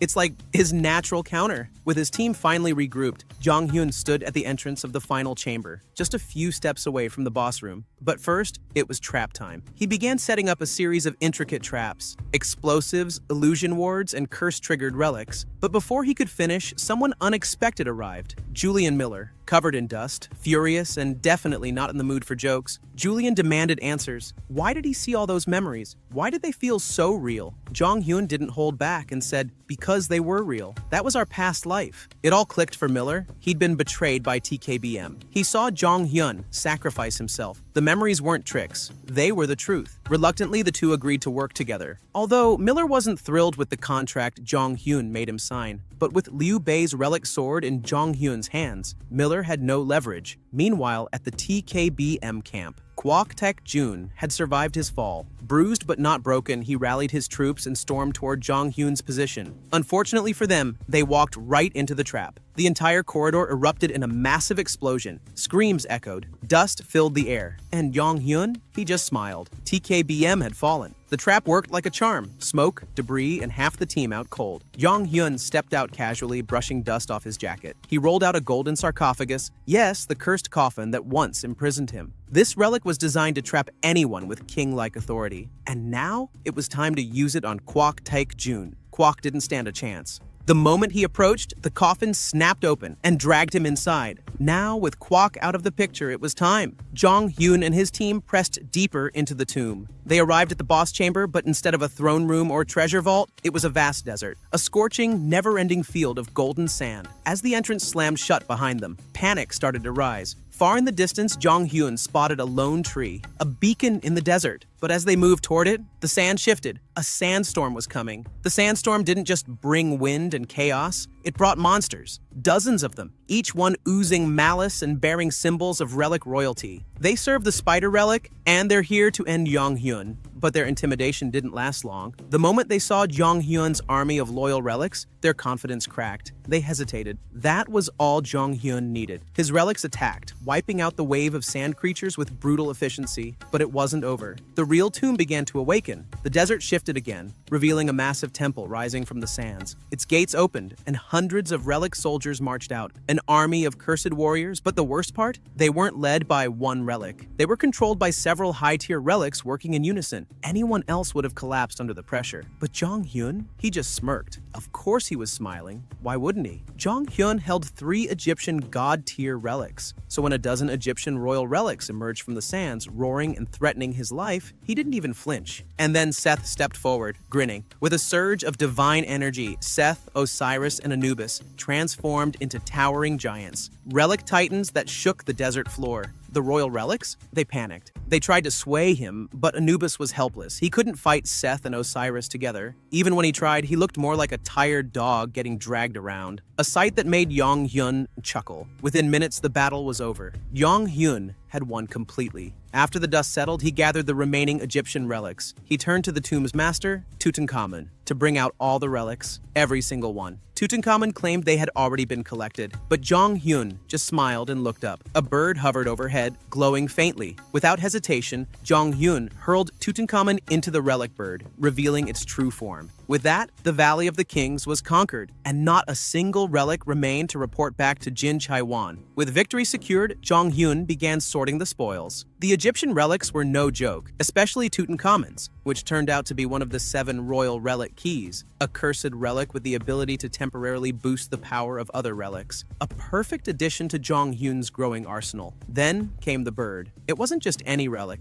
it was Thoth, the Egyptian god of knowledge. When Thoth regained consciousness, Jong-hyun ordered him to reveal the secret relic storage hidden by Pentagon forces. Thoth refused, so Jong-hyun beat the answer out of him. Once at the storage site, the team quickly found Da Vinci's relic. A perfect match for Jae-ha, who instantly bonded with it and gained a massive boost in skill and creativity. As for the rest, Jong-hyun absorbed them all. With that, the group began their exit from the Valley of the Kings. By the next day, news of the valley had spread like wildfire. People were shocked. The tomb hadn't vanished, it was still floating above Pentagon soil. Jong-hyun had left it open on purpose. Why? Because Kwok Taek-jun was still trapped inside. With his enemies sealed and relics secured, Jong-hyun just wanted one thing, is to rest. Back at base, his most loyal relic, Rope, worked hard to prepare his room, cleaning every inch of it. But then came Dalby, stirring trouble. Rope's heart sank. Even worse, Yong-hyun tossed Dalby out of his room when he walked in. But Rope had already fallen into despair. That's when Thoth, still bitter, tried to manipulate her. Luckily, Seth appeared just in time to stop it. He offered Rope a real solution to ask Seobok, the relic with connections. He might know something. Rope followed the lead, but as expected, Seobok didn't move without incentive. $100 million. The next morning, Rope was on a mission. She needed money, and fast. Her first target? None other than the weakest member of the team, Yoo Jae-ha. While she was busy trying to squeeze cash from him, Jong-hyun noticed something strange. Curious, he considered giving her a little pocket money just to cheer her up. But then, his phone rang. And the caller, OS Jacob Gray, the President of the United States, a man who shouldn't even be president for another 5 years. Jacob Gray demanded the return of all American relics Jong-hyun had taken from the Valley of the Kings. But how did they even know? Well, blame Miller. The blonde genius had registered the relics through Pandora, unintentionally alerting U.S. intelligence. Yong-hyun was pissed, but he had no choice. Even Seol-ah was stunned. For the first time ever, Yong-hyun surrendered a relic, but it was all part of his plan. Behind the scenes, he hatched a bold idea. Let's give them Fake's relic. Everyone was shocked, but with Da Vinci's relic and the creative genius Jae-ha, it was actually possible to craft perfect duplicates. Jong-hyun personally trained Jae-ha with the relic, and the results? Jae-ha succeeded, barely. Exhausted, broken, but brilliant. The replicas were ready, and Jong-hyun added one final touch. He infused the fake relics with a plague, using the plague relic, turning them into ticking time bombs. Finally, the exchange day arrived. Jong-hyun, Seol-ah, Miller, and Jae-ha headed straight to the Pentagon. Along the way, they discussed Jacob Gray. He shouldn't be president yet. This future, it's already changed. Jong-hyun frowned. In his past life, Jacob Gray started World War III with General Kira. They can't let that happen again. They arrived at the drop site. Everything was ready. The fake relics, the curse hidden within, the smiles hiding daggers. Upon arriving at the White House, the President of the United States, Jacob Gray, immediately asked about the whereabouts of his relic. Jong-hyun promptly handed over what the president wanted, knowing full well that rumors about the man weren't exactly flattering. Jacob Gray was accompanied by his official relic restoration team to verify whether the relic was genuine or fake. This group is highly trusted by the U.S. government, as it consists of exceptionally talented individuals. Unfortunately, they're still no match for Yoo Jae-ha, and thus were unable to detect that the relics were actually all fake. Upon hearing from his personal restoration team that the relic was genuine, President Gray immediately wanted to discuss a possible collaboration with Jong-hyun. This was, of course, beneficial for Jong-hyun, as it gave him access to new information that the US possessed. However, something strange happened in the blink of an eye. One of Jong-hyun's relics escaped on its own. The relic that fled was none other than Anubis. He was kidnapped by subordinates of the Spider Relic. They had been tasked with eliminating Anubis, claiming that he had now sided with humans. It became clear that all relics serving under the Spider Relic were extremely hostile toward humans. Anubis was helpless. He had to accept his grim fate as his soul core was attacked in an instant. He was nearly destroyed in the blink of an eye. In his final moments, a relic named Rope tried to save Anubis. Sadly, time was not on their side. Meanwhile, an even more serious issue occurred when the American forces attempted to capture Rope. Jong-hyun immediately sensed what was happening to Rope. He decided to postpone his meeting with the US president to investigate the incident himself. Upon leaving the meeting room, Jong-hyun met up with Seol-ah and Jae-ha. They rushed toward the location where Rope's energy had been detected. There, the official relic restoration team had already arrived and witnessed the complete destruction of Jong-hyun's Egyptian relics. Jae-ha also just realized that Anubis was among them. At this point, the official restorers quickly seized Anubis, claiming they were the only ones capable of restoring an S-rank relic. They also belittled Jae-ha and admitted they were fans of Jean Richard. This enraged Jae-ha, and he challenged the team to try restoring Anubis themselves. Of course, they failed.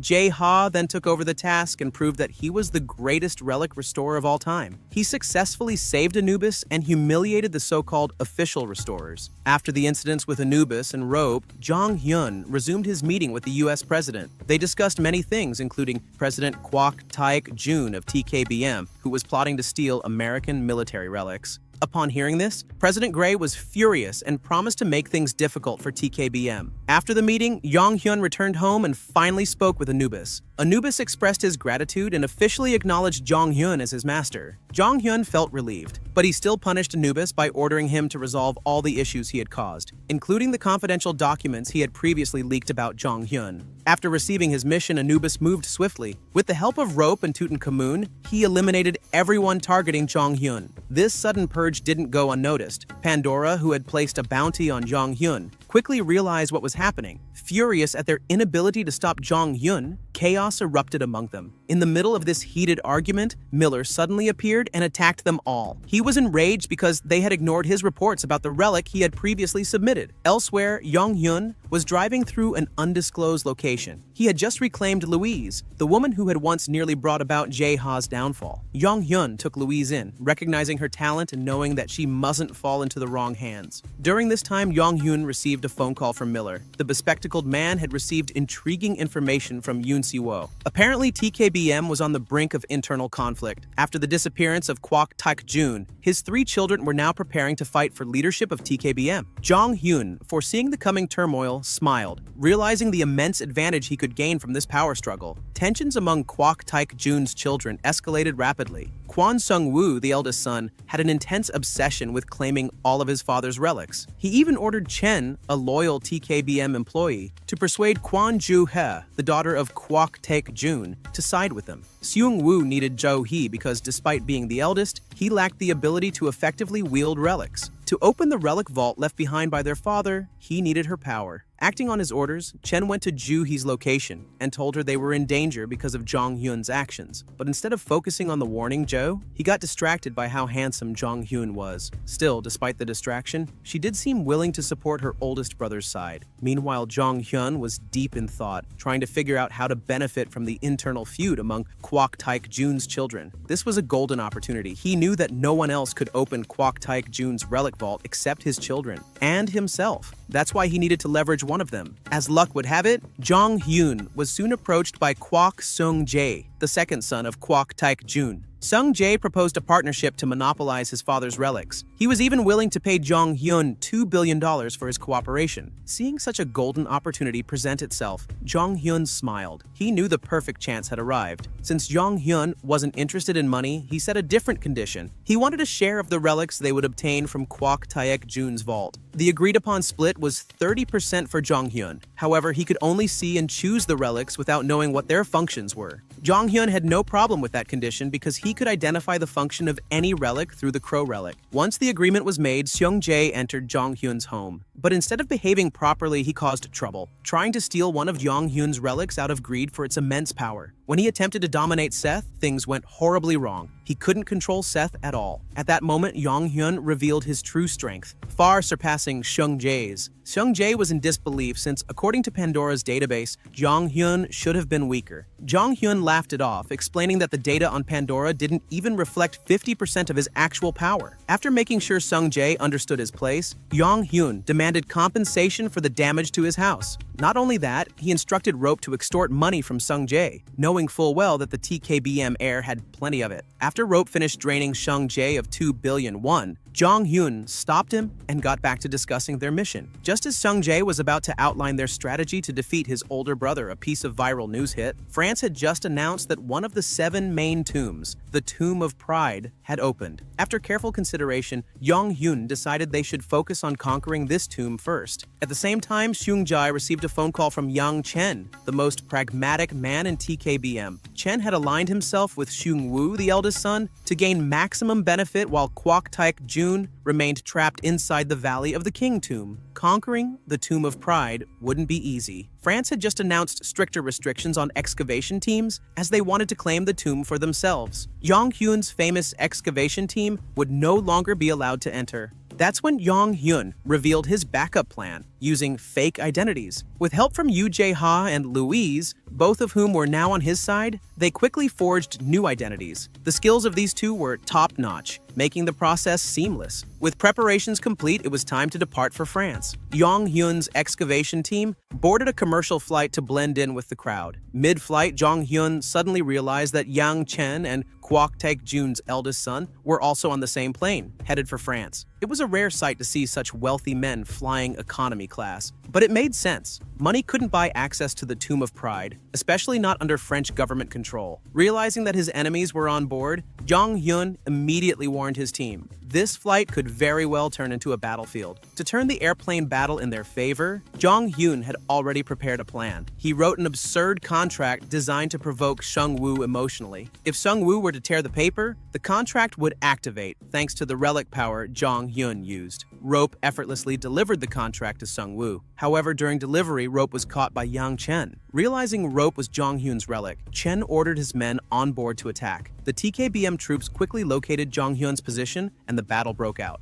Unfortunately, Jong Hyun was at a disadvantage. He couldn't use his most powerful relics, as doing so in a crowded airplane would cause civilian casualties. Meanwhile, the TKBM squad used combat-enhancing relics more efficiently. As the fight dragged on, Jong Hyun found himself increasingly cornered. Luckily, Sung Jae appeared. Jong Hyun instantly lunged at the eccentric man, using him as a human shield. This unexpected move confused the TKBM troops, making it harder for them to decide their next step. After taking Sung Jae hostage, Jong Hyun demanded a fitting ransom. For the second son of Kwok Taek-jun, Jong Hyun asked for shares and relics from TKBM. While the demand was outrageous, Sung-woo still agreed and signed the contract delivered by Rope. With the deal sealed, Rope was freed and the contract was completed. However, the excavation team hired by TKBM grew furious. The chaos in first class jeopardized their chances of landing in France. Enraged by TKBM's actions, they turned against Jong Hyun's group, initiating another round of conflict on board. The chaos spread quickly, sending the other passengers into a hysterical panic. Jong Hyun, anticipating this, had already prepared a backup plan. The backup plan crashed the plane. Now the objective was to identify which passengers to save and deploy the right strategy to survive. Jong Hyun wasn't the only one thinking this. Yang Chen had also begun executing an evacuation plan to protect TKBM's eldest son. While scanning the cabin for passengers to rescue, Seol Ah was shocked to spot a woman with long hair healing the wounded and effortlessly taking down both terrorists and TKBM agents. Seol Ah immediately recognized her, Chloe, the doctor who was once part of their team. She knew Chloe had to be watched closely. Meanwhile, Jong Hyun's plan was nearing completion. The key players, Jae-ha and Louise. Jong Hyun had secretly moved all the passengers into Van Gogh, his relic, and created illusions of them inside the plane, fooling TKBM completely. He also spread word that the mid-air chaos had been instigated by TKBM, gaining even more political leverage. As the mission approached its final phase, Yang Chen confronted Jong Hyun, demanding the release of Sung Jae. But Jong Hyun simply replied that Sung Jae would only be released after safely landing at the airport. Yang Chen responded with a smug smile and mocked the aircraft itself. As the plane exploded mid-air, Jong Hyun immediately bound everyone together using rope. At the same time, the TKBM squad deployed a powerful defensive relic to protect themselves from the blast. When the wreckage crashed down, Yang Chen scoured through the debris, only to find Jong Hyun's body lying motionless among the ruins. To make sure everything was over, Yang Chen blew up the crash site once again and fled with Sung-woo and Sung Jae in tow. But elsewhere, the real Jong Hyun and the other passengers were perfectly safe. The body Yang Chen saw?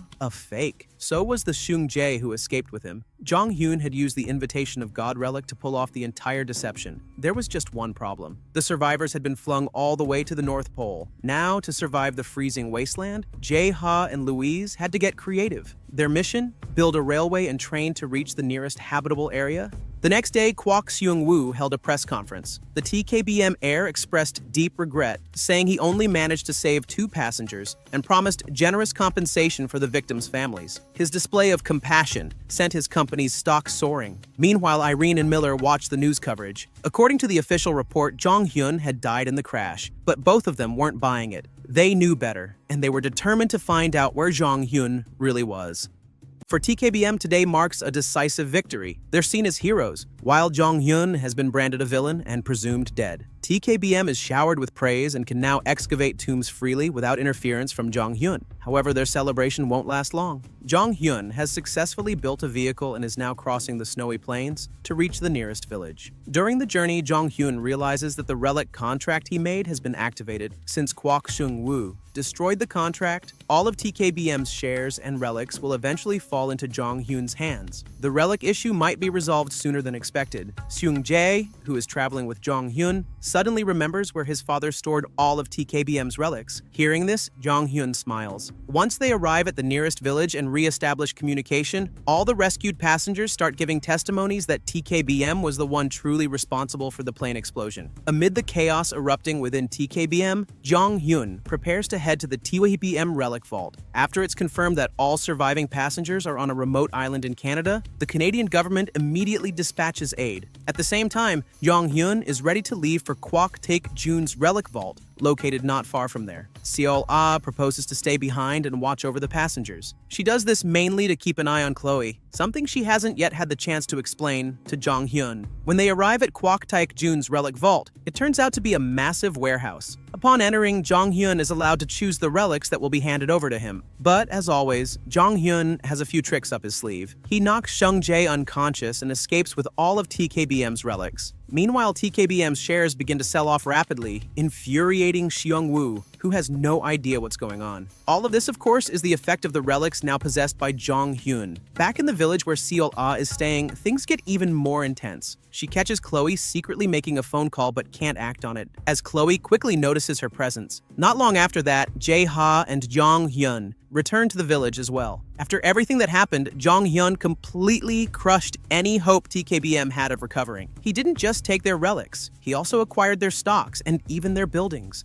During a major shareholders meeting, everyone began avoiding TKBM as the company was now considered a serious liability. This was especially due to Irene Holton, known as the Queen of Bankruptcy, who had vowed to go after anyone associated with TKBM. The reason? TKBM had nearly caused Jong-hyun's death. The chaos that followed was uncontrollable, and Kwok Taek-jun's children could do nothing but lash out at each other in frustration. During a heated argument between the three siblings, a piece of good news finally arrived. Kwok Taek-jun had been found. This information also reached Jong-hyun, who was already preparing his next move. Back at TKBM, they discovered that the coffin imprisoning Kwok Taek-jun couldn't be opened. The team was at a loss, scrambling to figure out how to unlock it. Unexpectedly, Jong-hyun called them and offered help, on one condition. Kwok Taek-jun must relinquish control over his relics. Although clearly frustrated, Taek-jun agreed, convinced that Jong-hyun had never actually entered his relic vault. Once Jong-hyun confirmed this, he finally allowed Kwok Taek-jun to be freed from the Tutankhamun coffin. After being freed from the coffin, Kwok Taek-jun flew into a rage. He immediately tried to mobilize all his relics, wealth, and connections to destroy Jong-hyun. Unfortunately for him, he was met with devastating news. Everything he once owned had already been taken. Shocked, Taek-jun fainted on the spot. Meanwhile, on Jong-hyun's side, various events unfolded. Rope, who had finally gathered enough money, approached Seobok, hoping to be turned into a human.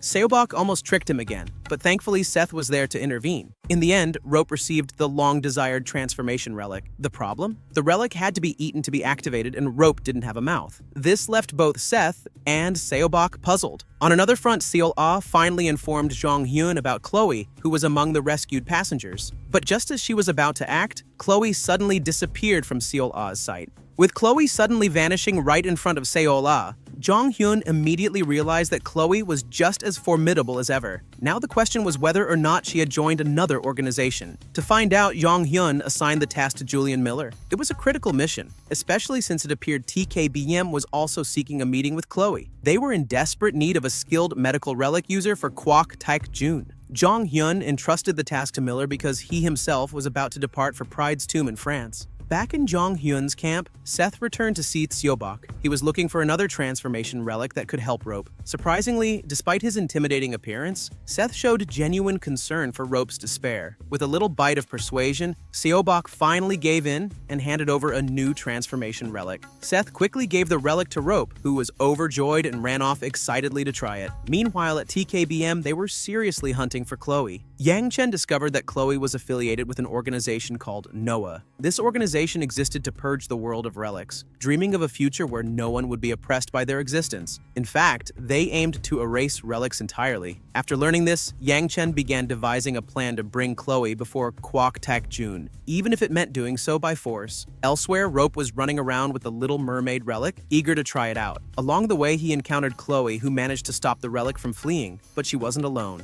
Other Noah members were with her. It turned out that not all Noah members hated relics. Some actually sought to dominate them. Luckily, before they could take control of him, Rope successfully activated the Little Mermaid relic and escaped after transforming into a human. He was thrilled with his transformation, but unfortunately, danger still loomed. The relic came with a side effect. If no one recognized Rope within 4 days, he would dissolve into bubbles and vanish. Naive and innocent, Rope didn't understand this. All he wanted was to find Jong Hyun as soon as possible. At Jong Hyun's location, Julian Miller had returned with intel on Chloe. They now knew about Noah and confirmed that TKBM was indeed targeting Chloe. With this knowledge, they had to do everything possible to prevent her from falling into TKBM's hands. Just then, in a sudden and unexpected moment, Jong Hyun was run into by a child, none other than Rope himself. Even though Rope finally reunited with Jong Hyun, he couldn't speak any human language, so no one could recognize him. Jong Hyun and the others panicked, especially since Rope's attempts at drawing to communicate were utterly incomprehensible. In the end, Jong Hyun decided to have Jae Ha take the boy to the police station and file a report for a missing child.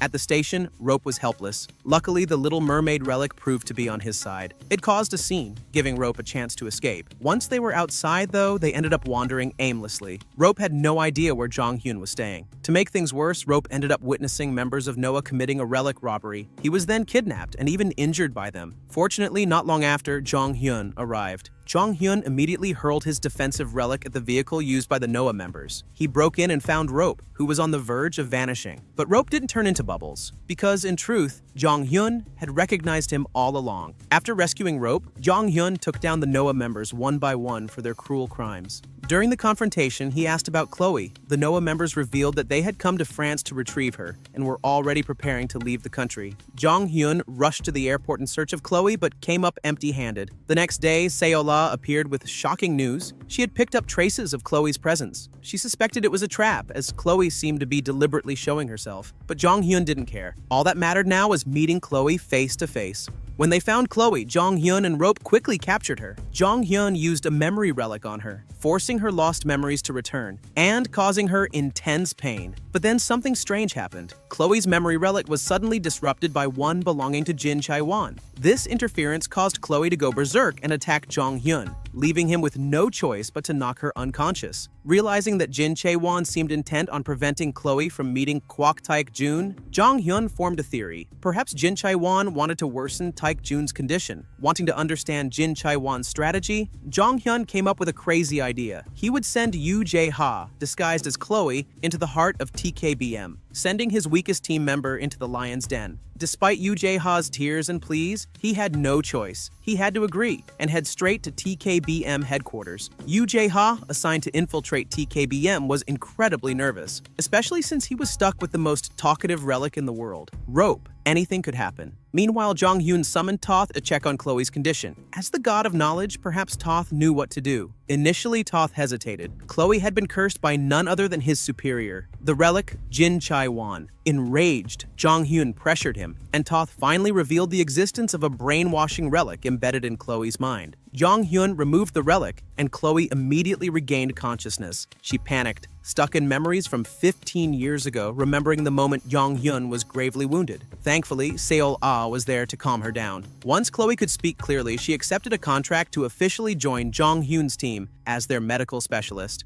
Now working together, Chloe revealed shocking news. Noah planned to discard her soon. The organization had secretly struck a deal with TKBM. Chloe was furious. Her returned memories showed that Benjani, Noah's leader and would-be king of medicine, was greedy and strayed far from Noah's original ideals. Jong Hyun assured her she was safe but encouraged her to at least scold Noah for abandoning their comrade. Elsewhere, Jin Chae-won's relic fumed in anger. The brainwashing relic had been destroyed, but Jin Chae-won only smiled. At last, a worthy opponent had emerged. As for Jae-ha, he had arrived at the bedside of a dying Kwok Tak Jun, who who clung to life thanks to his Achilles relic. Rope warned Jae-ha to finish the mission. Quickly, he sensed danger, but before Jae-ha could act, Kwok Taek-jun suddenly grabbed his hand. When Kwok Taek-jun seized Jae-ha's hand, a massive explosion went off. A TKBM staff member confirmed their plan had succeeded. Kwok Taek-jun confessed that he had orchestrated Chloe's downfall so he could recruit her while she was vulnerable. Unfortunately for him, the Chloe before him was actually Yoo Jae-ha in disguise. In another room, the real Jae-ha was safe, protected by multiple defense relics Jong-hyun had prepared in advance. Now aware of Kwok Taek-jun's vile plan, Jae-ha began to move. Moments later, TKBM dragged Chloe's body into Taek-jun's chamber. Suddenly, one of the TKBM staff attacked. It was Jae-ha again, in disguise. Chaos erupted. It turned out that both Chloe and Jae-ha in the room were clones. The real Jae-ha had successfully placed a curse on Kwok Taek-jun. By the time Yang Chen realized it, Jae-ha had already escaped by helicopter. After successfully completing his first solo mission, Yoo Jae-ha was thrilled. When he called Jong-hyun, he demanded a bonus for his work. Jong-hyun agreed and ordered him to head to their base in New York. Things were just getting started. Elsewhere, Jong-hyun gathered his team: Seol-ah, Chloe, Irene, and Miller. Chloe was uneasy around Irene at first. Her memories painted Irene as the terrifying queen of bankruptcy. Jong-hyun clarified everything. When Irene wore the earplug relic, Jong-hyun explained. Only 4 of them had regained memories of their past lives. Irene and Jae-ha were intentionally left in the dark. Their memories could be harmful and even led to depression. Chloe understood, and her suspicions about Jong-hyun secretly working for Pandora were put to rest. The team then began planning their next mission, infiltrating Pride's tomb in France. But this wouldn't be easy. France had tightened security by employing the King of Detection, a relic user capable of sensing anyone entering Europe. Jong-hyun proposed a crazy plan. They would disguise themselves as a licensed excavation team, and the team they'd impersonate, TKBM's own excavation unit. Everyone was stunned, but Jong-hyun claimed to have a foolproof strategy to pull it off.